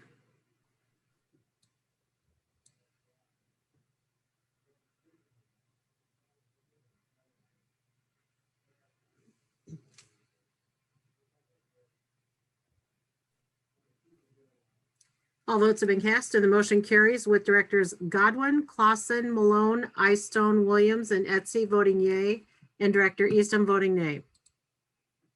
All right, thank you, Kim, and thank you, team, for that discussion. And Matt, I know you weren't done with the presentation. I know we had teased some of our data and some other stuff that's in the presentation, so we can let you go back to it now. All right, thank you guys. So yeah, Amy's going to take up the next part with the academic protocols that we use around when students are quarantined and what the expectations for how that looks are, because I know we've had some questions surrounding that too. Thanks, Matt. Good evening, everyone. So if you recall, we have a return to learn guide that's roughly around 35 pages or so, and largely it's our communication piece that we have shared with the public and staff around just our various return to learn models, kind of our guiding principles, health and safety mitigation, what our online schedules look like, what our online program is about, again, health and safety, mitigation, contract tracing, all of that. We did update that guide a second time as we brought more students back to campus on February 15th, when we brought all students back to campus. And we've just recently made another iteration to this in a couple of pages, and it's specific to the academic protocols, both with the elementary table and the secondary table. In this, in the prior version, we had the singleton and class quarantine broken out differently, and now we've collapsed it to read the same way. So essentially our singleton scenario is now mimicking what we have asked our teaching staff and our administrators to do as far as class quarantine. So now any student that might find themselves in a situation where they have to be quarantined, the rest of their class is not, they will not only still be joining the morning meeting as they had in the past, but we're offering then more kind of direct or live instruction, again, mimicking what we would have done for the entire class. So that they're receiving small reading and math group lessons as well as specialist classes during the day as well. And then Kim, if you go to the next slide, as far as secondary, this one has changed a couple of different times. At the beginning of the year, we didn't have the scenario of the class being quarantined. We added that in during the February 15th iteration. And now we've combined again and collapsed the singleton and class for this group as well. Whereas before we were saying the singletons weren't zooming in.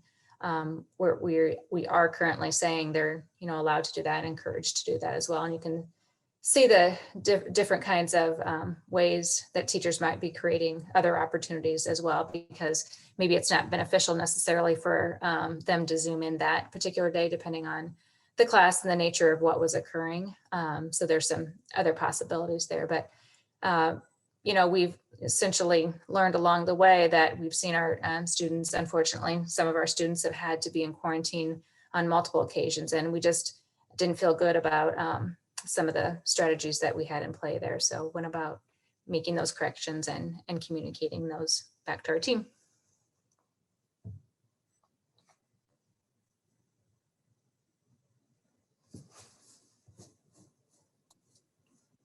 So Amy, this is Charlie. How have teachers reported to you that this, or principals reported to you that this practices are working in our classrooms? Yeah, well, Charlie, we just have recently made this switch here. Born, honestly, out of necessity when we have some of our buildings with such high rates. In fact, with one of our buildings lately, we've just, said to any student, start zooming in, when we're getting to that threshold of having close to, 40% of our student population that's on site there in quarantine or even greater.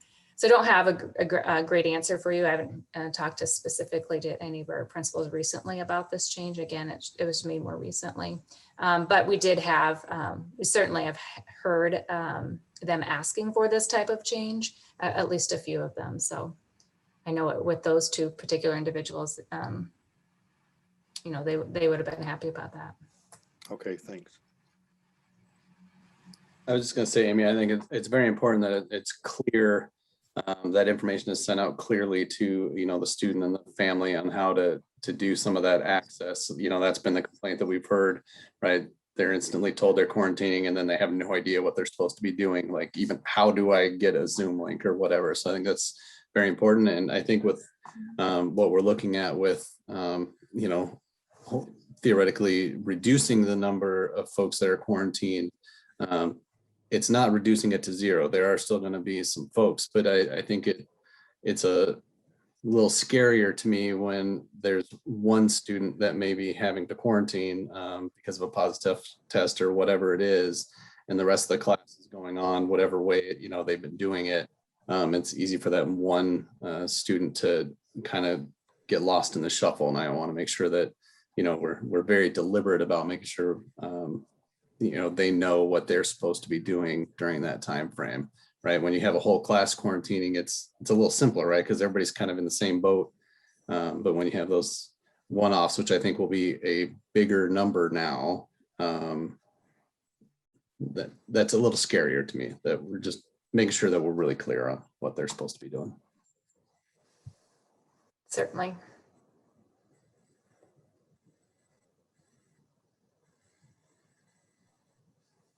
Any other questions on this one topic before we move on? All right, let's move on. So the next slide is mine, but before we go to this, I want to back up just a bit to the conversation before Amy jumped in about the quarantine period. News travels fast. I'm already getting texted by a number of principals and other folks, and I think a couple of questions and we want to answer and make clear tonight is that our health and safety team, or excuse me, Jess Jimerson, our nurse team, and our contact tracers will be reaching back out to families for those that are in quarantine right now. We don't need students just showing up at school on the date they think is theirs. And that's one of the things I've already heard is, okay, do families just send their kids, or will be reaching back out? So for anyone that's watching or listening, we will be reaching back out to families with adjusted quarantine end dates for any families that are currently in the quarantine process based on the IDPH guidance. We're going to meet tomorrow morning. And so as Janet mentioned, we're going to put this into effect tomorrow, but we will start reaching out to families immediately. Another piece that that JP mentioned that he said he didn't need an answer, but I think it was really critical to us moving forward is the importance of wearing masks. Under the new guidance, it is critical that masks are worn appropriately and at all times. And so JP, that's a great reminder, and something we need to remind all of our students and families is that the key, and even Jake said this from Johnson County Public Health, is that masks work. And so we just encourage everyone to please continue to wear your mask appropriately at all times when you're in the buildings. And Amy mentioned our Return to Learn guide, and we'll make those updates here in the next couple of days and get those republished on the website. And that brings us into your events. We brought these to the board a little bit, but just a recap that at the high school level, we are going to offer an in-person prom experience that some of our building reps talked about today, as well as graduation. At the junior high level, we're still working on guidance around what an end of year event might look like at that level. Trying to see, is there something that we need to do in person for our students? And same at the elementary. Amy shared last week news about School of the Wild and the track meet. However, is there an event that we want to be able to do at our elementary schools?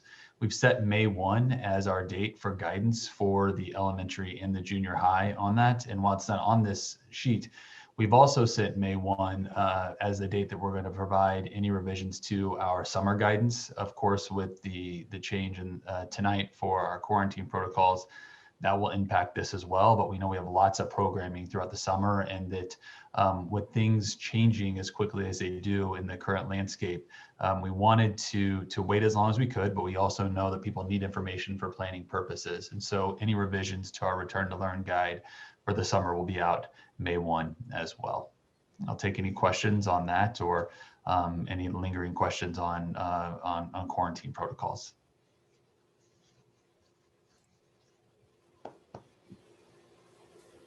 Okay. I was waiting to see if anybody else jumped in, but Chase, thanks for kind of going back to that previous conversation. I do want to say that, as one of our community commenters talked about, there are little things that we could change and do to add the extra layer that I mentioned, right? Another layer of mitigation. And I think we should continually look at that. You mentioned we need to be making sure that everybody's wearing their mask appropriately and consistently, right? That's a pretty big deal, particularly as we start to relax things. But other things like, do they need to meet inside, or can they just meet outside? What happens when it rains? Those are very good points that we need to be thinking about and addressing in order for this to be successful, right? If we can't just throw our hands up and say, you know what, we give up on everything, right? That's why the layered approach works, right? We have to make sure that we have the layers. Absolutely. Health and safety remains a priority. And as we've all tried to adjust to the shifting landscape, simply because revisions come out doesn't mean that everything else goes out the window. And so, Sean, that's well stated about the layered approach, the cleaning protocols we have in place, minding distance when we can. All of those are going to stay at the forefront, along with this just new look at how many days our students have to be in quarantine if they're exposed to a positive individual.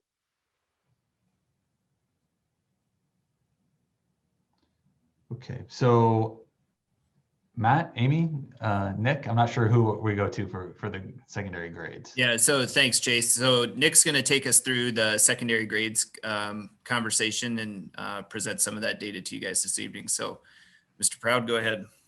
Actually, I'm going to let Amy lead it off. She was going to make a couple opening comments, then I'll take over from there. Yeah, Yeah, thanks, Nick.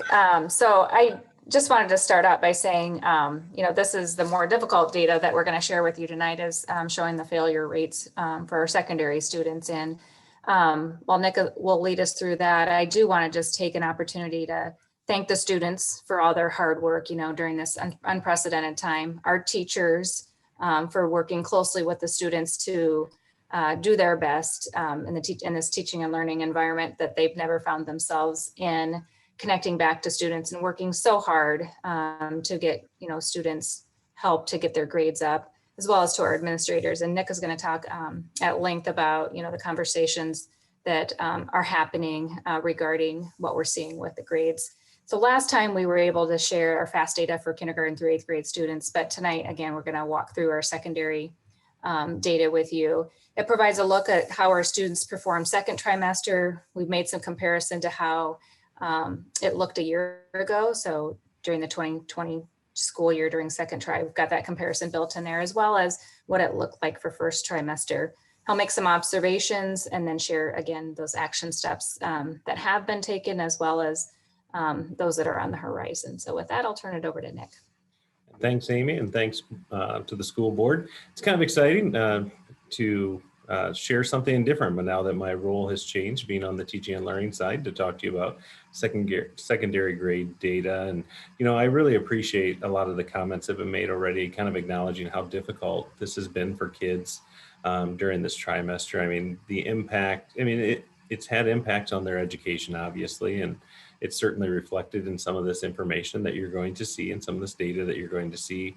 But I'd also say there's a number of successes that are going to be in this as well. So I just want to highlight a couple of those as we go through it. So Kim, I think you've got the slides, so you can go on to the next one. I put a couple of quotes in here because really when we look at any type of data, and particularly grades, grades must tell students where they are in their learning process and what they need to improve on. And but I'd actually argue there's an additional thing we'd want to add into that, which is on our next slide, which is saying, not only do they tell the students, but they also tell educators where we are in this. So this is information for us, and it's not the end all be all when we have a student receive a poor grade. And the grades that we're going to look at tonight is about students who received at least one failing grade, and that could be in any content area. We've actually looked as a team as to what content areas that's in. So it could be any elective course they chose to take, or a core content area, or anything. So that's where these percentages are based off of. It's just really students who received at least one failing grade. So that's what we're going to be looking at, and then gaining some information from it tonight. So if we can look on to kind of our next one. In each situation we had the opportunity to meet with our administrative teams and talk through them about this data. That was one of the first groups that absolutely looked at this and analyzed it. And we looked at the junior high school, and as you notice as we go through this, the online program performance is lower than the on-site and the previous trimester. So that's just an honest fact. We would say that our on-site subgroup data is comparable or better to the 19-20 trimester 2 data, which is encouraging. And there has been a variety of reports, kind of to your point, Sean, where you see those kids maybe running around in a neighborhood when you wonder, should they be in school? We've experienced that. Where students are less engaged, or maybe they're not present during those educational opportunities. And that's something we're trying to work on, and how we can have those connections with our online students, because when the kids are right there in front of us, we have a lot more of those incidental conversations, right? Those times in the hallway where you see someone and, hey, Charlie, I noticed you haven't got that math assignment to me yet. Why don't you, let's touch base later on, or something, where that's harder when you're talking about a situation where everyone needs to log in to be there together. So I think we're seeing some of those as we work through this. So Kim, if you don't mind, we can go on to the next one and look at the first set. Just to give you the layout of the document, and it sounds like many of you have looked at this already, I tried to shade in trimester 2 of last year and trimester 2 of this year when we're looking at the total number of students, not looking at the instructional model in that case, but just the total percentages. So that way you can kind of have a comparison. And as you can see, the trimester 2 has been difficult for some of our junior high students in particular. The percentages again indicate the number of students with at least one failing grade. So it doesn't mean that student has failed or is failing all their courses. It's just that they have one. So if you look across there, you can see the patterns are essentially the same, but the numbers are higher in those totals, which is concerning. And that's something that I'll talk about later on as we get into the action plans. If we go into our next category there, this gets into, yeah, go ahead. Yep, into our ELL and IEP students. And you can see again, the pattern is pretty consistent, but again, higher.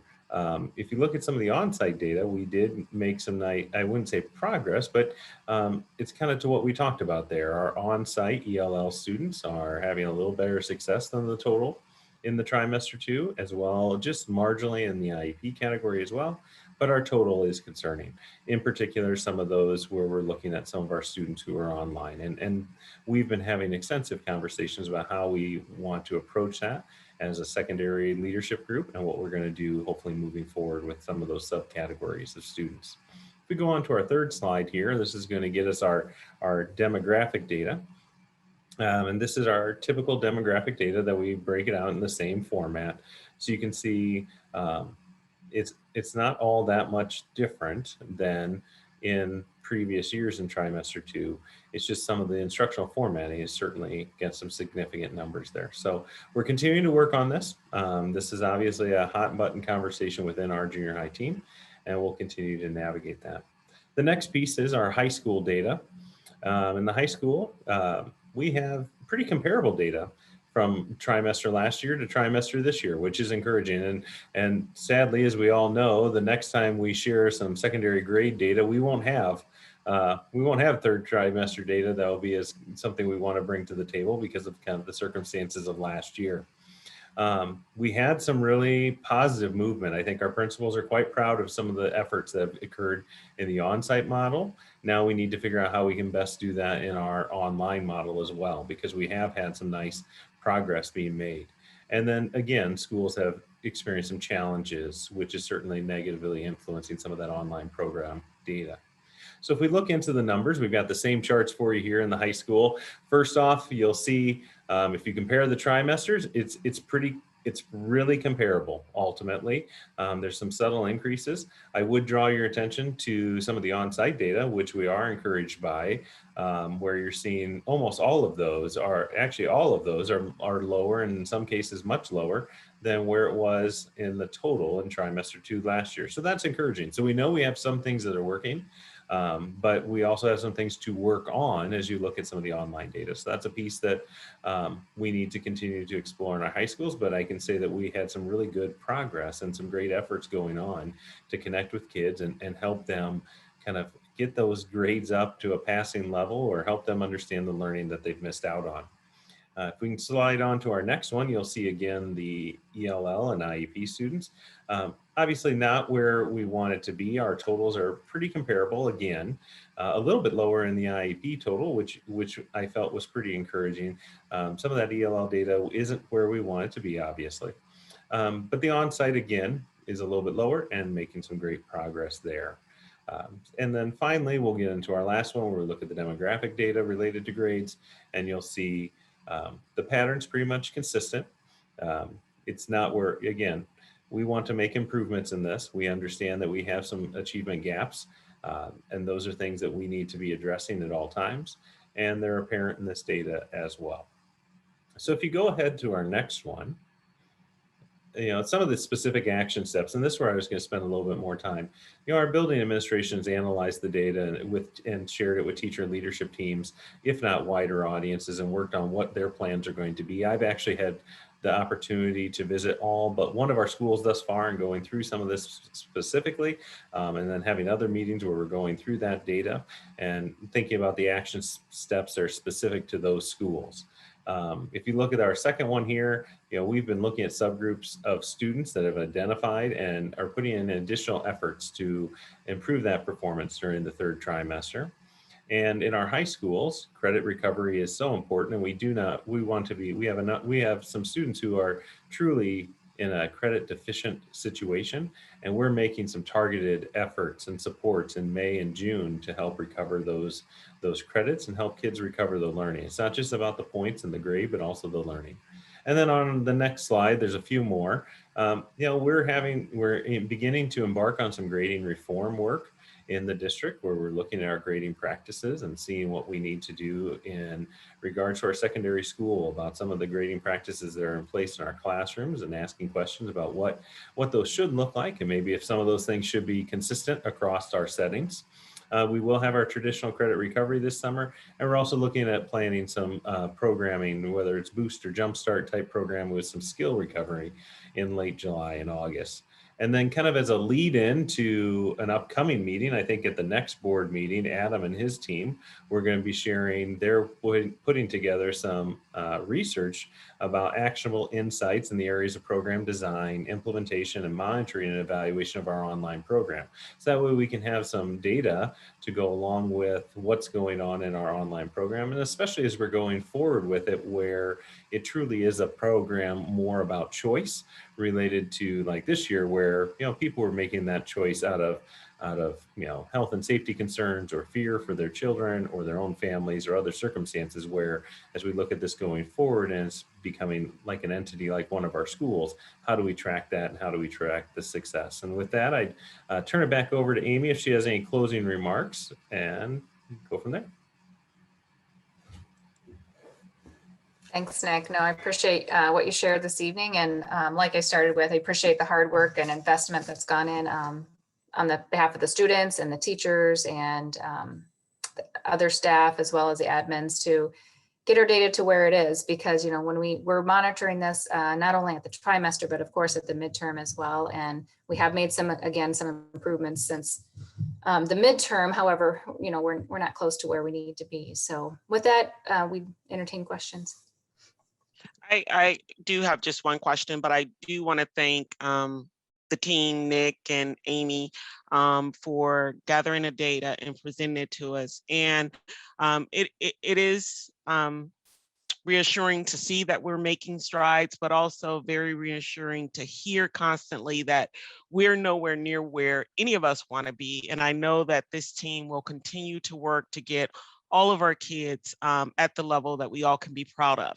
My one question is related to secondary students and transcripts. Will we provide some type of footnote on transcripts, even though I know the pandemic is being, occurring worldwide and not just isolated for Iowa City, but we're going to start seeing a lot of our kids, or even we have seen, apply for various things that their transcripts are needed for. Have we thought about adding a footnote just to remind people that this academic year is very different and these grades should be looked at through those lenses? Ruthina, we have not had that discussion yet, but it definitely warrants that discussion.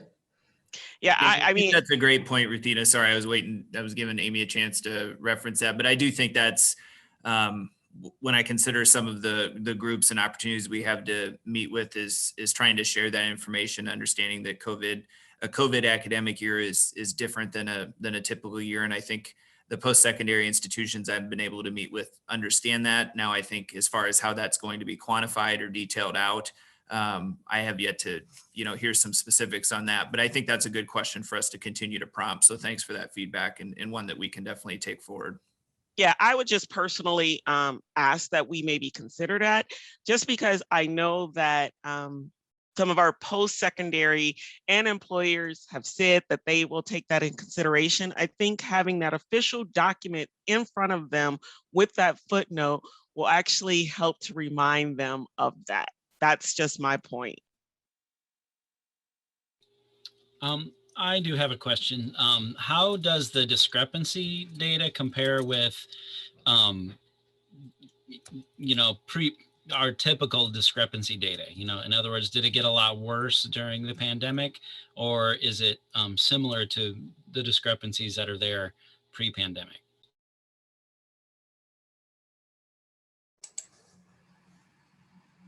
What I would share with you, JP, is I think that going back and comparing it to the second try data from last year, right? The 2020 data, we didn't pull in the 2019 data. And you can see by and large at the junior high level, we're not in good shape, right? But at the high school level, by and large, we're in better shape or similar shape, I would say. And you know, that's just one year comparison doesn't make for, you know, a nice historical average or anything, but that's what we were able to put together for this evening, at least. And JP, the thing I'd say is some of this is some more recent district level conversation around grading. And so even pulling that data like Amy talked around, you know, last year, that was at least my involvement. That was one of the first years we really dug into that on the building level and had some of those teaming conversations before we got to COVID.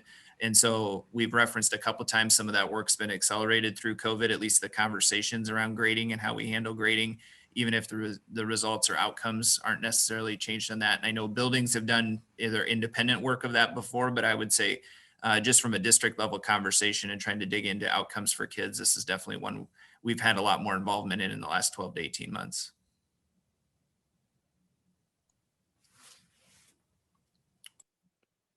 And I'd like to add compliments to all of you too, and the students and the teaching staff for continuing in a difficult situation and getting results that are which lead us to want better results, but actually which show, I think in general, a credible response to this difficult situation. Really appreciate your report, or this report, and the efforts that you're going to undertake in the next the near future here too. So thanks very much. Thanks, Charlie.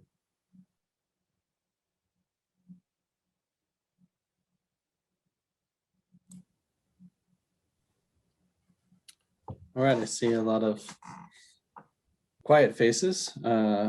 So was there more on the return to learn, or did we get everything, Matt? I know we made it through the presentation. Were there any other topics you wanted to cover? I will say one thing I wanted to ask for, not necessarily now, but perhaps to come back at the next meeting, right? We've taken steps tonight, right, to kind of move forward as things have changed. And I know a big question that folks are going to be asking us is, you know, what are we planning for in the fall? What is that going to look like? How different will it be? Do we even have any ideas, and where do those conversations lie? So as part of probably our next update or shortly thereafter, I think we would like to have some of that conversation, if that would be all right by you and the team, Matt. Yeah, we'll start bringing some of that information. You know, we've talked a little bit about online programming and enrollment dates for some of that and the continuation of it. Of course, the health and safety conversations are going to continue to ebb and flow, as we just had a big one tonight for even how we approach the end of the year. But I think you're right, Sean, we need to start talking through those components about what next year could look like and some of the plans that are in place, and just kind of have it as a recurring part of the update as we look forward now, and not just what we're currently doing. So you bet we can certainly do that. And otherwise, yes, we did make it through our list for tonight. All right. With that, then, we do have a couple more probably quick discussion items before we move on to our action items. So our next discussion item is an update from our operations committee. And I don't know if Lisa was going to do that, or Matt, or anybody else on the team, but I'll just let somebody jump in. I think Director Williams maybe was going to do that or coordinate that with Chase. Chase gives the best operations committee update. And so I just tee him up and then say, go for it, Chase. Sure. So we're very excited that actually at the second meeting this month, we have a work session scheduled with the board on an update on FMP 2.0. And that the focus of that meeting is really going to allow Dwayne a little bit of time to give a recap of kind of the conclusions of FMP 1.0. And then we'd like to spend the bulk of that meeting discussing our approach for the community engagement sessions that will happen over the summer. We're looking at it to be kind of a way to engage the public on the attributes or themes or type of ideals that they want to see in our buildings, rather than looking at specific projects. And Matt's about to talk about a portrait of a graduate and really try to tie those two together in the way that we look at what attributes can really drive learning from a facility standpoint. And so that's what we'd like to engage the board in at the meeting or at the work session at the end of the month, and that's what we discussed at ops over the last several weeks. The one thing I would add, so the board can start thinking about it, is in June we have another work session with the board, and that's for the board to establish their preliminary guiding principles. And that's going to allow that framework for all of the community engagement. And so we'd like to kind of give you a blueprint for our process so you can then start thinking about your guiding principles to come back and have a richer discussion about those on June 8th. Lisa, Janet, Charlie, anything to add? I think you nailed it. Lisa's right. You give great summations and presentations, Chief. Thanks, Charlie.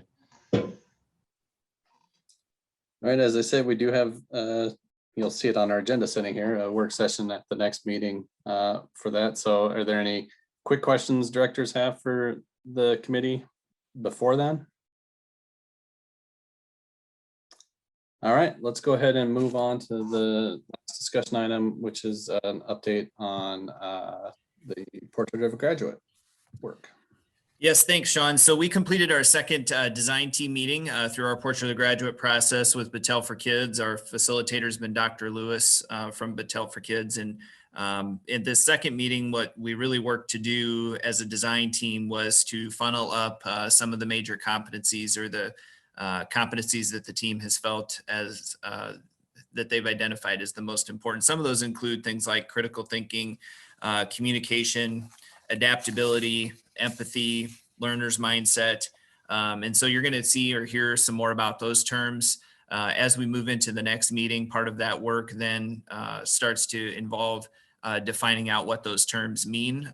There's obviously some definitions that go along with those that are scripted, but what does it really mean to the team based on the content that they've been provided in the conversations and learning that we've been through, and what does that look like for our students? And so that'll involve what we'll be involved with for some of the third session, along with actually developing the visual that goes with the portrait. And so Dr. Lewis and the visual graphics team there at Battelle for Kids have been working to give us a couple designs to look at and digest for the third design team meeting. Participants were asked to submit some potential ideas for consideration, and then they work to build the sketches based off of that while including the competencies that do rise to the top of our final list. And so we're excited about the progress. We've consistently had about 75 participants involved, a good cross-section of our community with a multi-stakeholder team with good representation from each of the different groups that we've had identified. So it's been some healthy conversation, great contributions from our students, super proud of them and their involvement in that process, and thankful to all the staff that are staff and community members that are spending additional time working through that too. The note I would just say is, as this work completes, our work begins. In another sense, because once we've identified these skills and attributes or competencies, however we like to refer to them, then we need to go about how do we accomplish those things, and what are the groups in engagement that we need to put around those different skills and attributes to accomplish those goals and make sure that they're truly accessible for all of our kids. So that's the brief update. Happy to provide any more context or information as folks might have it. Our next design team meeting, I believe, is the 26th of April, coming up here in a couple weeks. So we'll pretty soon complete that third one. Any questions or comments, directors? All right, let's go ahead and move on to our action items. The first one up is the 2021-2022 calendar, and I believe the difference between this version and the last version are there 2 days added. I think it's September 16th in the fall and May 3rd in the spring, and then 2 days were added on at the end of the year. Did I capture the changes correctly, Matt? I think that's what it was. Yeah, there's a day for a day of no school, no work in the fall, and a day of no school, no work in the spring, and then 2 additional days added to the back end of that calendar. We did a discussion around that last time. You heard from a few community commenters during the public hearing portion. For preceding years' calendars following this, we'll work to identify hopefully a better strategy other than just tacking those 2 days onto the end of the year. There might be some smarter changes we can make, but we felt it was compelling to have a calendar that addressed this need moving into the next academic year. So that's why we're taking this one off cycle. Any questions or comments? All right, I would entertain the motion. Sean, I'd like to. That we, Oh, wait. uh, Go ahead, I'll Charlie. move- Go ahead, Ruthina. I'll second it. I move that we approve the 2021-22 district calendar as presented. A second. All right, is there any comments now before we take the vote? I'd just like to note that this is a move that I think we're wise to take, and I'm very happy that we're doing it. So. All right, Kim, I think we're ready to vote. Online voting is open.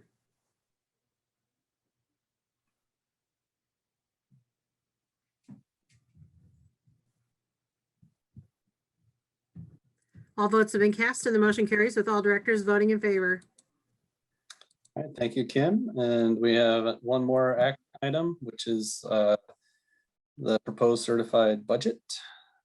Any context anybody wants to provide here before we do the work? Directors, I'd like to share a couple comments real quick. This is the same presentation or the same rate that you saw at the end of March when it was the superintendent recommendation, and that was published on March 26th, as Ruthina mentioned, in the public hearing document. Earlier this week, there was a survey of about 15 of the UEN and affiliated districts. And for the most part, I'd say at least 2/3 of those are in the range of a 2 cent up or 2 cent down rate compared to where they were last year. We happen to be in the camp of about a penny higher on the tax rate compared to last year. And there are some differences across districts based upon special ed deficit, ELL programs, asbestos, all of which are items that you have approved at previous board meetings. So it's not exactly apples to apples when you compare what a rate is across districts, but it does let you know that within our peer group, we're pretty normal in terms of where our rate is compared to last year's rate. The other thing that is really not in this budget, because this is setting the tax rate, is the federal ESSER dollars that are coming to schools. You may be hearing about those amounts, and they are quite large in many cases. And none of those dollars are included in the certified budget process. And the reason is that you're setting the tax rate tonight. Those will all flow through as expenditures and miscellaneous income and will not affect property taxes in any way as you move forward. Just to foreshadow that, at the end of May, you will be getting a budget amendment in front of you for the current year, which will include some of those ESSER dollars that we've been able to utilize for the current fiscal year. And as we start to take a look at the next 2 years in which we're able to use those. And so I just sat in an 1.5-hour presentation by the Department of Ed this morning on the ESSER dollars and how they can be used. I learned some very positive things and how we can use those for the district moving forward. And so I'll be working with the rest of the admin team on how we utilize those dollars and putting a lot of those to support some of the things that you've been discussing earlier tonight about mitigation strategies, learning loss, and some of those type of things. So we're working to support those programs from the business office with those dollars. So not necessarily what you're approving tonight, but I just wanted to let you know that those are not part of what you're approving tonight. They're kind of outside of that certified budget process. Thanks for that clarification, Les. That's appreciated. Do any directors have any questions on this? I know we've been presented it before. All right, if not, I would entertain the motion. I'll move to approve that we approve the ICCSD FY 2022 proposed certified budget and tax certification. Second. All right, Kim, I think we're ready to vote. Online voting is open.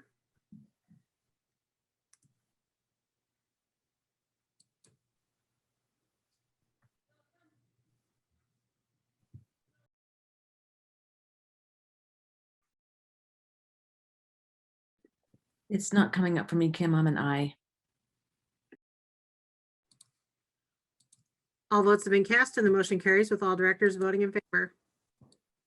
All right, thank you, Kim. Next up is our director liaison reports.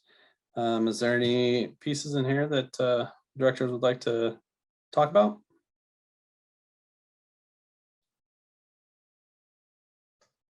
Only because I was reminded of it earlier today. There's one thing I would mention, that when we were at the legislative forum, we did discuss, there's a bill out there, I think that would get rid of Pearl as a thing. And we wanted to make sure that our legislators were aware of the fact that we were discussing, using Pearl. And so they were appreciative that we let them know that, so they could,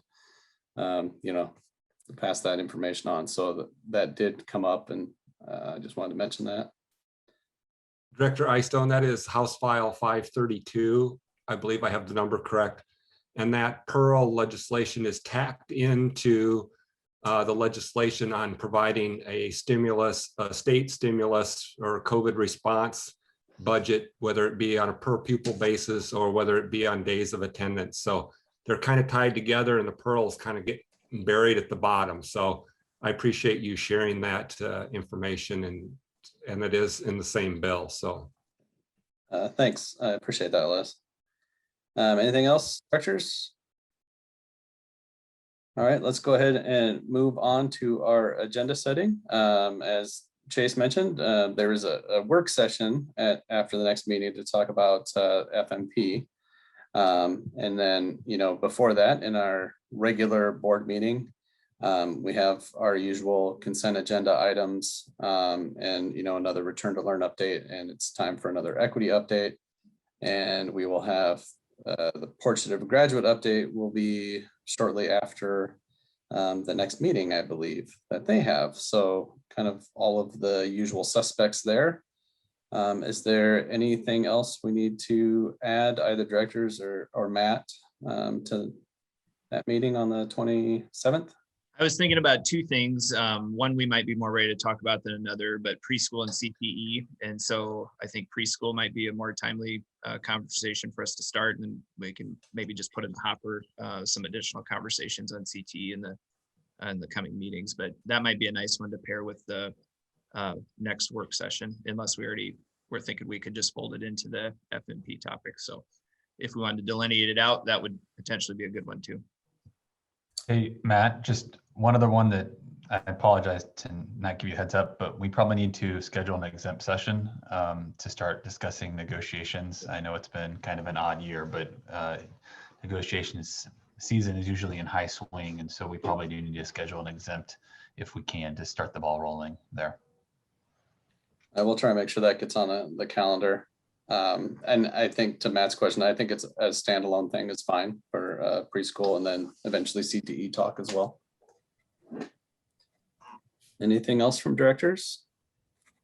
Sean, we're going to have a policy and governance work session here in a minute. So do we need to are we going to need to vote on those, all the stuff that everyone's been working so hard on? No, and that was, one of the things before we adjourn this meeting, I was going to let you all know that we do have the work session, but I promise it will be brief tonight. And I'm going to kind of lay out next steps and how we're going to finish the process, and then how we're going to kind of move forward after that. So it'll be a brief work session tonight, and no voting is required. All right. If there is nothing else, I would entertain a motion to adjourn this meeting. So moved, but a reminder, we all stay on this same link, correct? All right, correct. So moved. Second. All right, all in favor? Aye. Aye. Aye. Aye. Is there a few minute break coming up here? If folks need a few minute break, like I said, it will be very short, I promise. If we can just kind of power through, I bet 15 minutes tops. Is everybody okay with just moving on? I'm not going to call it to order if people need to run away.